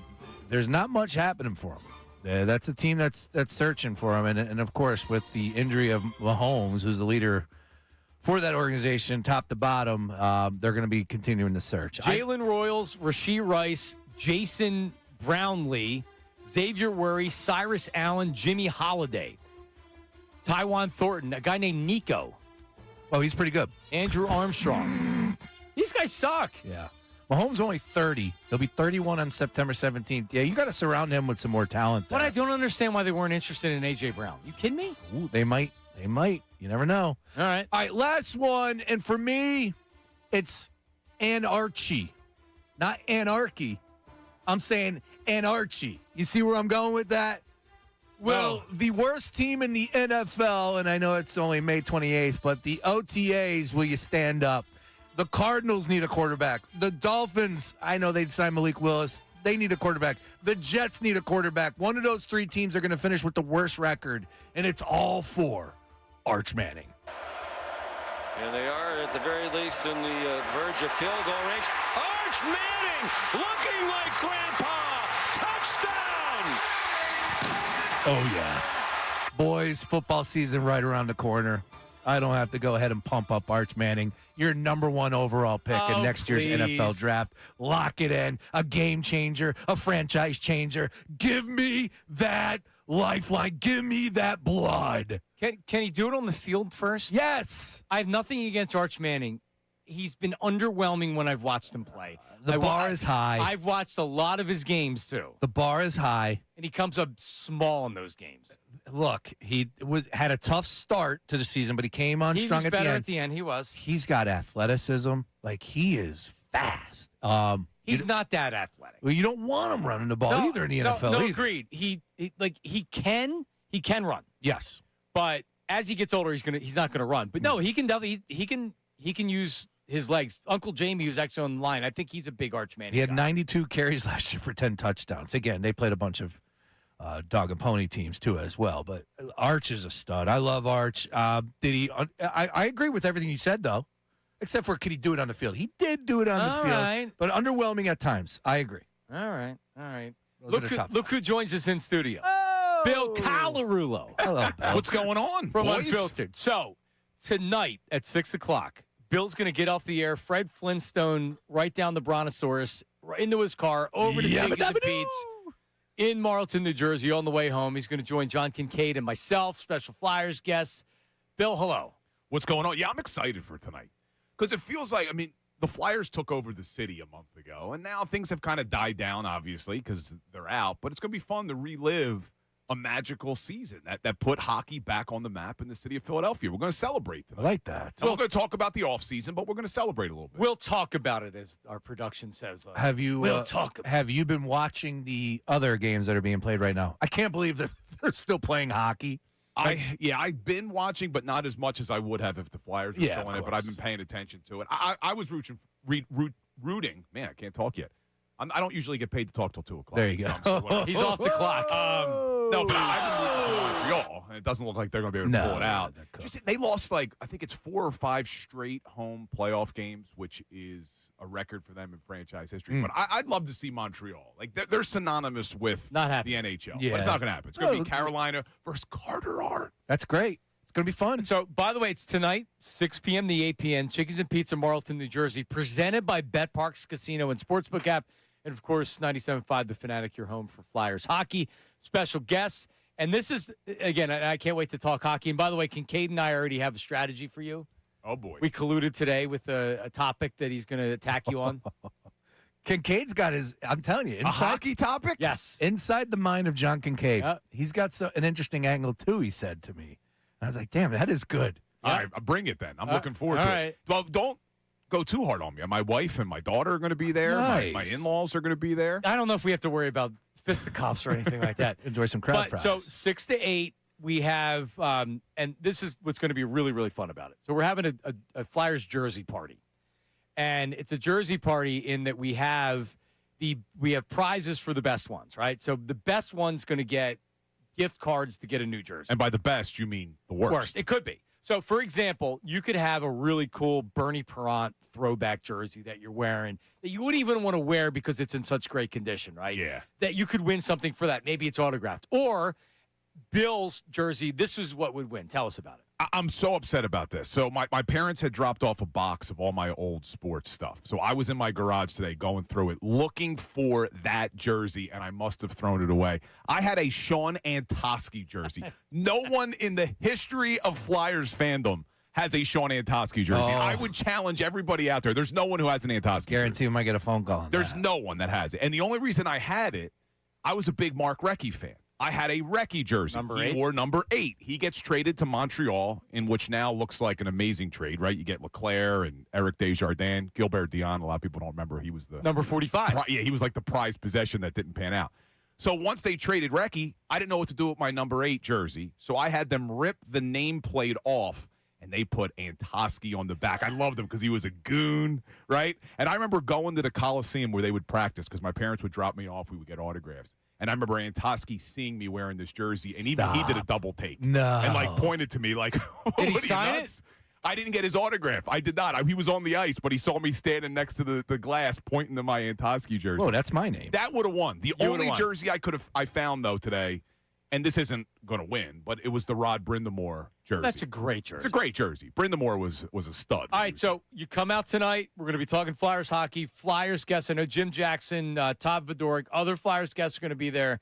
And wear your jersey because we have multiple prizes. We have signed merch, signed memorabilia, the gift cards. You get a new Flyers jersey if you want it. Happening tonight, 6 p.m. to 8 p.m. at Chickies and Pete's in Marlton, New Jersey, which is an amazing Chickies and Pete's, too. Yeah, it's going to be a lot of fun. So I will see everybody there, but just a little heads up, too.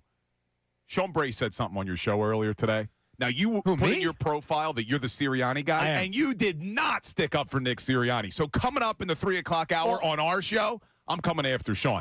That's a little tease. I admitted that it's hard to be a Sirianni guy with how I behave about Sirianni. Hey, Don't take it out on me. But I'm fair. No. The quarterback said it. No, but I also came back. And said he's 5 for 5. And but you look at defensive coaches in the NFL, it's difficult because you have to recycle the offensive coordinators when they have success. The good offensive coordinator doesn't stay as offensive coordinator. They could become head coaches. You're doing that with Nick Sirianni. But people that act like what Nick Sirianni does, this is just luck while they're having success, don't realize why they're having success. And Nick Sirianni's a part of that. He just is. Yeah, I mean, you said it yesterday, and it was spot on about this whole A.J. Brown saga. The fact that didn't leak until the season ended, that just shows you right there what Sirianni does. Yeah, he's got the locker room by the balls. He really does. Like the players love him. I mean, man, he was requesting trades during the season, and we didn't know about it. It's unbelievable. All right, he's coming up at 2 o'clock with Ricky Bo. Coming up next, we have our ace, our handicapper that's going to give his picks. And on the air, his picks have been unbelievable. He's been hitting. Uncle Jamie's also going to check in with some Arch Manning talk. Middays and Marks, 97.5. Now on 97.5 The Fanatic Sports Update. OTAs roll on.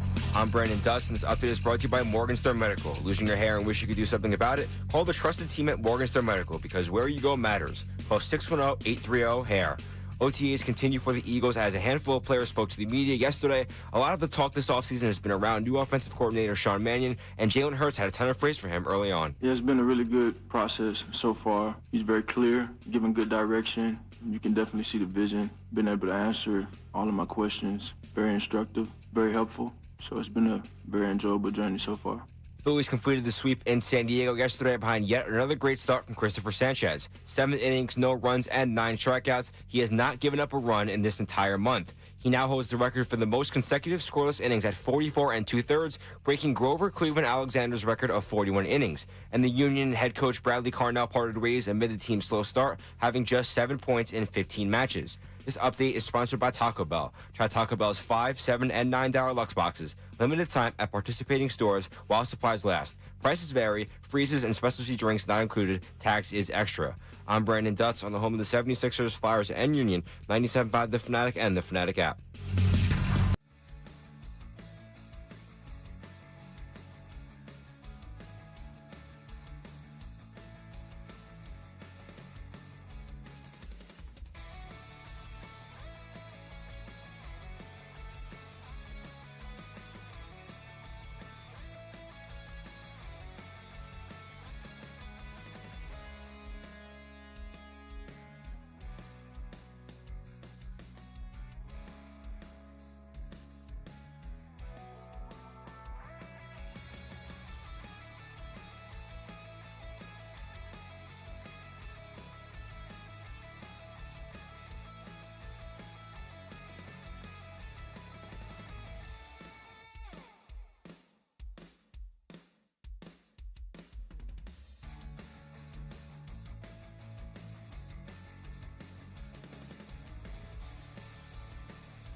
Oh, yeah, we're back. Middays with Marks.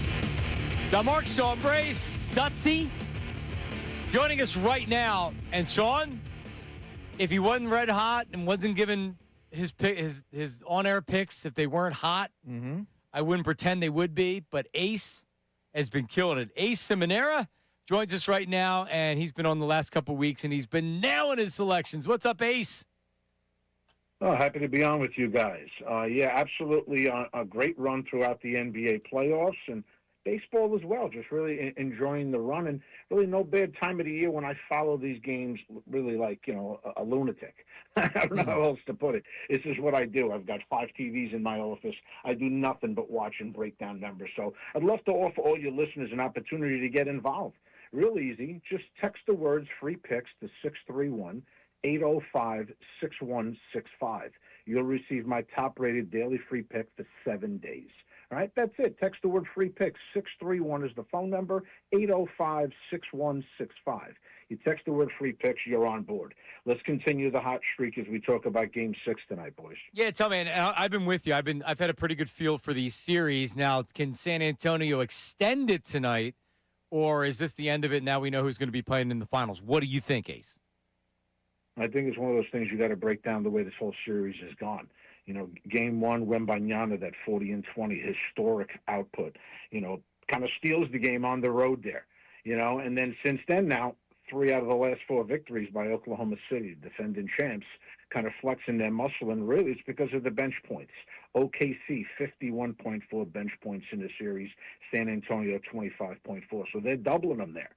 Now they got the X-76er there, Jared McCain, coming off the bus ready to shoot. This guy never met a shot he didn't like. SGA just forcing himself to get to the free throw line if he doesn't have it going on. Caruso, who could be the leading scorer at any point. Williams, who's as physical as could be coming off the bench and hitting threes. Holmgren doing his part. Hartenstein with that little floater that's just one of the prettier shots out there. And I just think what they've done is they slowly but surely started to wear down the younger Spurs team. And it's a young team that you know what it takes. You got to build up to get to that level of championship caliber basketball. Now, give them a lot of credit. It's been an incredible season for them. Wembanyama's done an incredible job, but the way it looks to me, my eyes see that he's getting worn down. All right, this is the first elimination game that this young group is going to face. I got to believe, like I said, between Wembanyama getting the 20 rebounds averaging game 1 and 2, since then, 6 rebounds he's averaging in game 3, 4, and 5.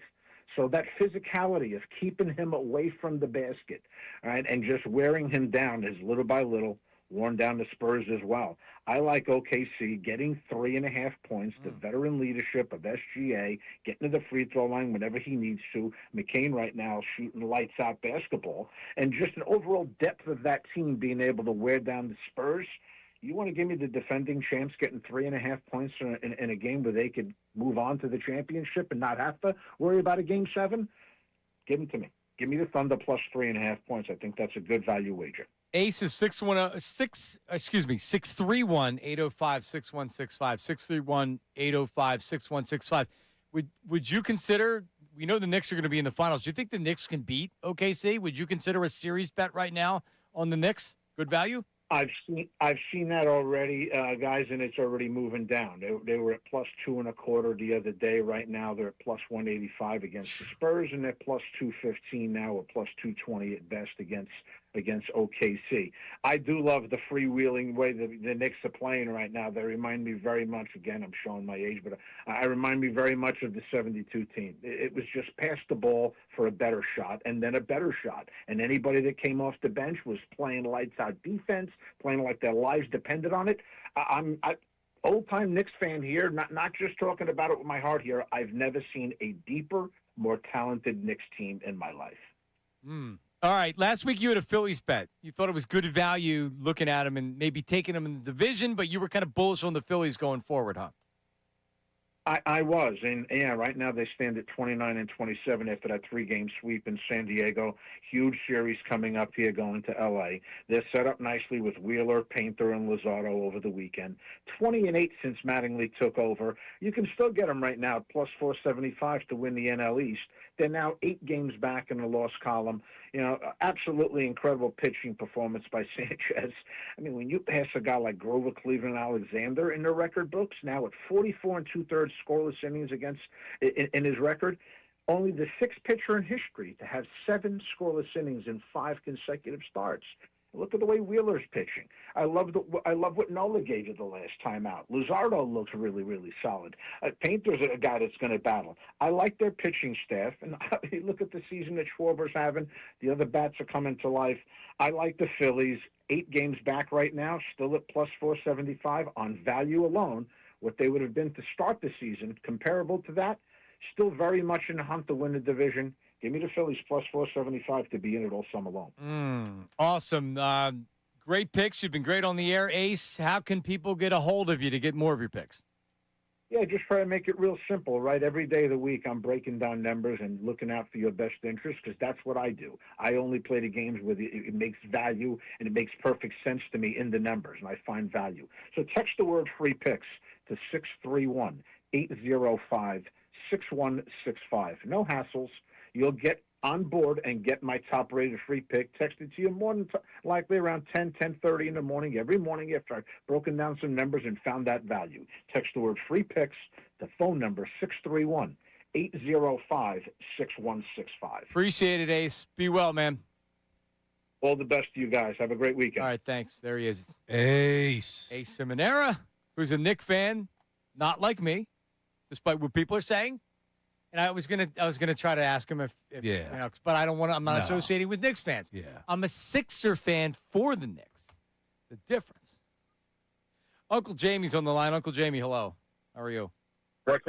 What's pivoting from Ace and his Knick fandom, as you can hear it drooling off of his voice. Oh, you're smiling so much. The best team I've seen since '62.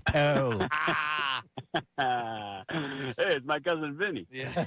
But you know, it's interesting that when we're talking about betting and then Sean just activated me when he said the 2 words Arch and Manning, that college football is soon to be coming our way. Oh, yeah. And I found it so intriguing that yesterday when I was reading in the New York Times that Greg Sankey, the commissioner of the SEC conference, went to the meetings that they've been having now, the 11th meeting regarding expansion of the college football playoff going to potentially 24 teams, 16 or 24.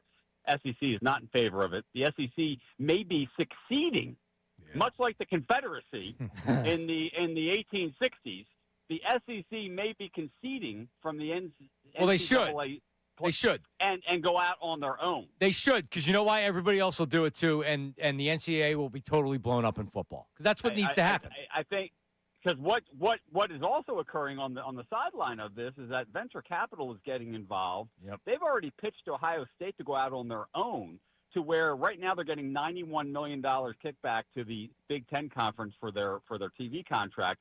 If they went out on their own, they're estimating $336 million deal for Ohio State on their own. So if you had Ohio State break out from the NCAA, go independent, SEC succeed from the union, I mean, what does that mean for college football? I think, John, you're right. I think the NCAA goes away in its current structure. Remember when the umpires union used to be one of the most powerful unions in America, and then baseball called their bluff, and guys lost their jobs because they were holding Eric Gregg was one of them.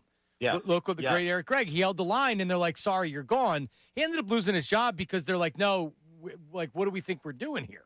And then the umps ended up getting screwed. The point is, that's what's going to happen with these conferences. It's going to be over, and they better know it. I think you're right. It's a great analogy, and I think also, when you look at the structure of college basketball, I mean, do you see what LSU is doing, what Illinois is doing? They're bringing in guys who are 25, 26-year-old EuroLeague players. Mm-hmm. Yep. I mean, what is the structure of college athletics anymore? They're not college students. No, they're professional European players. and Jamie, we're up against it. I'm already late, but no, they need. Actually, I was reading this morning that I think there's a proposal which is more or less like it's like a contract. They need to regulate the freaking college athletics. It's ridiculous. There needs to be rules. Yeah. I want them to get paid. I'm great with that. But leaving after 1 year, the threat of leaving after 1 year ruins it. Because even if they don't leave, they're threatening to leave. Yeah, they needed to put some rules in place a long time ago, and they did not. All right, coming up, YouTube chat recap. We have some MTV memos as well. That's coming up next to Middays with Mark.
the heads ringing. All right, middays. Marks, Bill, Ricky, Silvano, they're coming up next. Oh, Bill's ready to go. I can't even believe he's going to wait till 3 to rip into me. Yeah, he said there's a lot of juice back there because they were. I just hope they didn't do their show before their show because Ricky gets in pretty early, all right. Considering. Yep. Bill gets in pretty early. I think they've already had their fights and stuff. Oh, okay. Ricky's a Knick fan, and then he was arguing he's not, and then he joined the club because he's not a Knick fan. He's a Sixer fan for the Knicks. And then what else was he? He was mad that I said to get McCutcheon, so he's yelling at me about that. And then Bill was tweaking him back there, saying that Matt Klentak's a better GM than Dombrowski. Which, I mean, he traded for Chris Sanchez. Pretty good move there. Gave up pretty much nothing. So Yeah. anyway, they've been fighting the entire time I go back there. So it should be a good show today. Yeah, absolutely. Very good show. What did I have here? Something decent here. All right, what else you got? We're getting to the YouTube chat recap coming up here in just 1 second. Oh, there's a bear running around in Lansdale. Really? Yeah. You're from Scranton, so for you it's like, oh yeah, bear. I'm used to them. Yes and no. Bears, I got a deer that runs around my neighborhood. I have deers all over the place. Did it come into your front yard and all that? Like, this one deer is just crazy. It doesn't even. There was a big deer the other night that was running from our neighbor's lawn across the street, right up our driveway, right through the backyard. Well, like the cameras pick them up. Yeah. But you notice it because of the deer poop. Oh. It'll be all over the place. They also like to eat your vegetation. Yeah, that's not good. Can't have that. I got the garden out back. Right. Stay away from my peppers and tomatoes, bro. So, yes, we have a lot and lettuce, iceberg lettuce this year. You have lettuce? Yeah, not out there growing, but, we got the seeds that are there. And So it's in the process? In the process. Really? Yeah, I got some herbs. I got some cilantro, rosemary, basil, and what's the fourth one? I forget the fourth. Oh, dill. Those are in the herb baskets. And then I got my garden, iceberg lettuce, two cherry tomato trees, and then a couple peppers, one hot and then one sweet. Okay. Yeah, a little this, a little that. Nice. Shawnee Green Thumb Look over at here. you. You're Joe Carcione. I could live off the land, dude. That's an idea I have for Throwback Thursday is we play something older to educate the youth. Like Joe Carcione was the greengrocer, and he used to be on Action News, and he would give the tip for the day. There you go. What you didn't realize is Joe Carcione wasn't from South Philly. He was nationally syndicated. So if you were wherever, you saw Joe Carcione with my tip for the day. And he would just come on. He was the greengrocer. He would just come on and be like, "Oh, these peaches are delicious, nice and soft and juicy." And then he would go from like a couple vegetables or whatever, and he'd say, and I'd say, I'm Joe Carcione with your tip for the day." And he looks exactly how you think he would look. He was born in 1914. He passed away in 1988. God bless him. Yep. We'll play a video of Joe Carcione because I used to watch it every night. I'd be like, "Oh man, I wonder what his tip is." the asparagus. That looks delicious. Pineapple looks juicy. Nice. Love it. All right, YouTube chat recap. What do we got there, Dutsy? It's time for the YouTube chat recap. How about filling us in? Let me tell you something else, man. Watch us live on YouTube every single weekday. I can't lie. Let me tell you something. It's the Middays with Marks YouTube chat recap. Giddy up. Marks, slurping the Knicks is tedious. Rob from the chat. Oh, shut up. I'm not slurping the Knicks. You already know.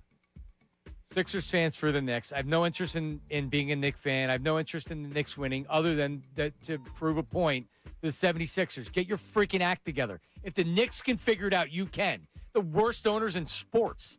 So this is a little protest, essentially. Yes, it's a protest. I don't want the Knicks to win anything. Do I like Jalen Brunson and Josh Hart? I wish they were on our team. All right, well, that's when the slurping comes in. But I like the roster construction. I like everything about it. I'm not a big Karl Anthony Towns fan, but you can't argue with the type of player. He's a good player. He's a damn good golfer, too. Some guys have all the luck. He's got the size. He can fill it up, and he's got a great swing. I didn't like that they got rid of DiVincenzo because I want him on my team, too. Oh. He's a hothead. Love that kid. They did that for Cat, and it's paid off. No, it really has. You know? It has. Well, didn't he try to fight Rick Brunson when he came back? Yeah, there was a little of this, a little of that. Yelling at him. No, because I guess him and Rick didn't get along. Something tells me that DiVincenzo rubbed some people the wrong way. Well, that, and I'm sure he didn't want to leave. Oh, he's pissed. The boys were rolling last year, yeah. All right, what's next? Over under 45 alcoholic drinks consumed during the trip for Ray. If Bayless from the chat. When did he arrive, Dutz? 45? Saturday night. Yeah, Saturday night. That's a good number. I'd take the over. Saturday, Sunday, Monday, Tuesday, Wednesday. He's leaving tonight. He Airport will have beers, alcohol too. tonight. Yeah. Yep. So you have 5 days, and he got there on Saturday. So you have four full days. There you go. Double digits in a few of those. 45 is a good number. It's a good number. I'll take the under, but just by a little bit. I'm taking the over. I'm going over, too. Yeah, action on the over. Yep. Yeah, good call. 45. All right, over. We'll see. We'll find out tomorrow. What's next? John brags he sleeps on planes because he knows most struggle to. Greg Q from the chat. No, I say it because whenever Sean talks about, like Sean said today, he's like, oh, I hate red eyes. Anytime that I can sleep for 5 hours on a plane, I'm sleeping for, because I'll take Tylenol PM to do it. Yeah, that's true, too. Or I'll take the nausea medicine that makes you a little bit drowsy if I don't want to be too nuts. Okay. And it knocks you out for a couple hours. Yeah, Dramamine. Dramamine, yeah. I love taking that before I fly. So, I don't, do people struggle on a flight? Just drug yourself. You won't struggle. Yeah. And now you can bring your medical marijuana, too, on board? No, you can't. Oh, yeah, you can. No, you can't. You sure? Well, it's not federally. That'd be some great news. That's true. I saw something. I mean, I didn't say you can light up. So you can. Yes. Yes. I didn't say Next time you go on a plane, bring your pot. You don't even need to conceal it anymore. No, you can't. No, you cannot bring weed on a flight. They're working on that. My bad. Sorry. No, the feds would have to make it legal. Everything's it's state by state. The feds aren't making it legal. They should, but they're not. Okay. Should be federal regulated. You can't bring pot on the plane. You don't have to Google it. Vito's looking it up right now. You don't have to confirm. look it up. You don't. As of May 2026, the TSA has updated its policy to allow passengers to travel with medical marijuana in both carry-on and check bags. Dude, let's go. Told you. Let's go. You can bring your weed. Let's go. How about that? Really? Yes, it changed. Is the name of the website The Onion? Yeah, whatever you do not take my word for it. Definitely read up on it. All right, what's next? There you go. John Marks is bothered Ray is on his vacation again. Fran from the chat. No, if I need that, we will hash it out tomorrow. I'm so excited for tomorrow. You have no idea. I'm so pumped. What's up, Ray? Hey, Hey, Ray. no, see. Why is everybody complaining? I let him have his freaking vacation. He wanted to be on After vacation. you were complaining about it. After you bothered him. I didn't realize on the first day of his vacation that it was going to be a problem that we called him. Well, and he was going problem. to get bitchy about it. I didn't realize he was going to get bitchy about it the first day that I called him on the air. Poor Ray. Poor Ray. All right, what's next? Seeing the Knicks in the finals is equivalent to the Cowboys in the Super Bowl. Money Mar from the chat. It is not. Shut up. Yes, it is. It is not the Cowboys. Yes, it is. The Knicks haven't won since a rival team. You're rooting for a rival team. No, the Knicks haven't won a championship since 1972. I know the Cowboys. It's been the 90s. Who cares? Nobody It's the remembers Knicks. Let that. them suffer. I don't care. It's not the same rival. It's not. Christian Parker. N'Kobe Dean. No, N'Kobe Dean ended up in Vegas. Raiders. Who else went? No, I don't want the Cowboys to win either. But I'm just saying that for the Knicks. No, I'm rooting for the Knicks. I know what you're saying. You are wrong, okay? Whether you're being honest, you're wrong. Don't root for the Knicks. Screw all of them. Every single one of them. Josh Hart dancing around, getting rebounds, looking at the screen. I hate all of them. Deuce McBride, Landry Shamet, former Sixer, all of them. You tell them, Dutch. You tell them. But if they lose, I at least want them to be embarrassed, and I don't believe they're going to. You know what the other thing is? You know what the other thing is? Because we're already late to get out. You know what the other thing is? They're a freaking good team, and they're not going to get smoked by whoever they play. No, they're not. And I wish they had them, and they're going to be better than the Sixers for years. I don't want them to get that's why I'm smoked. I pissed want them off. to lose in 7 games in the Coming most up painful next. way possible. Colarulo, Batalico, Unfiltered, Ricky and Bill. See you at Chiggy's tonight at 6 o'clock. Marlton, see you. Now on 97.5 The Fanatic Sports Update. A new record for Sanchez. I'm Brandon Dutz, and the Phillies completed the sweep against the Padres with Christopher Sanchez setting a new franchise record.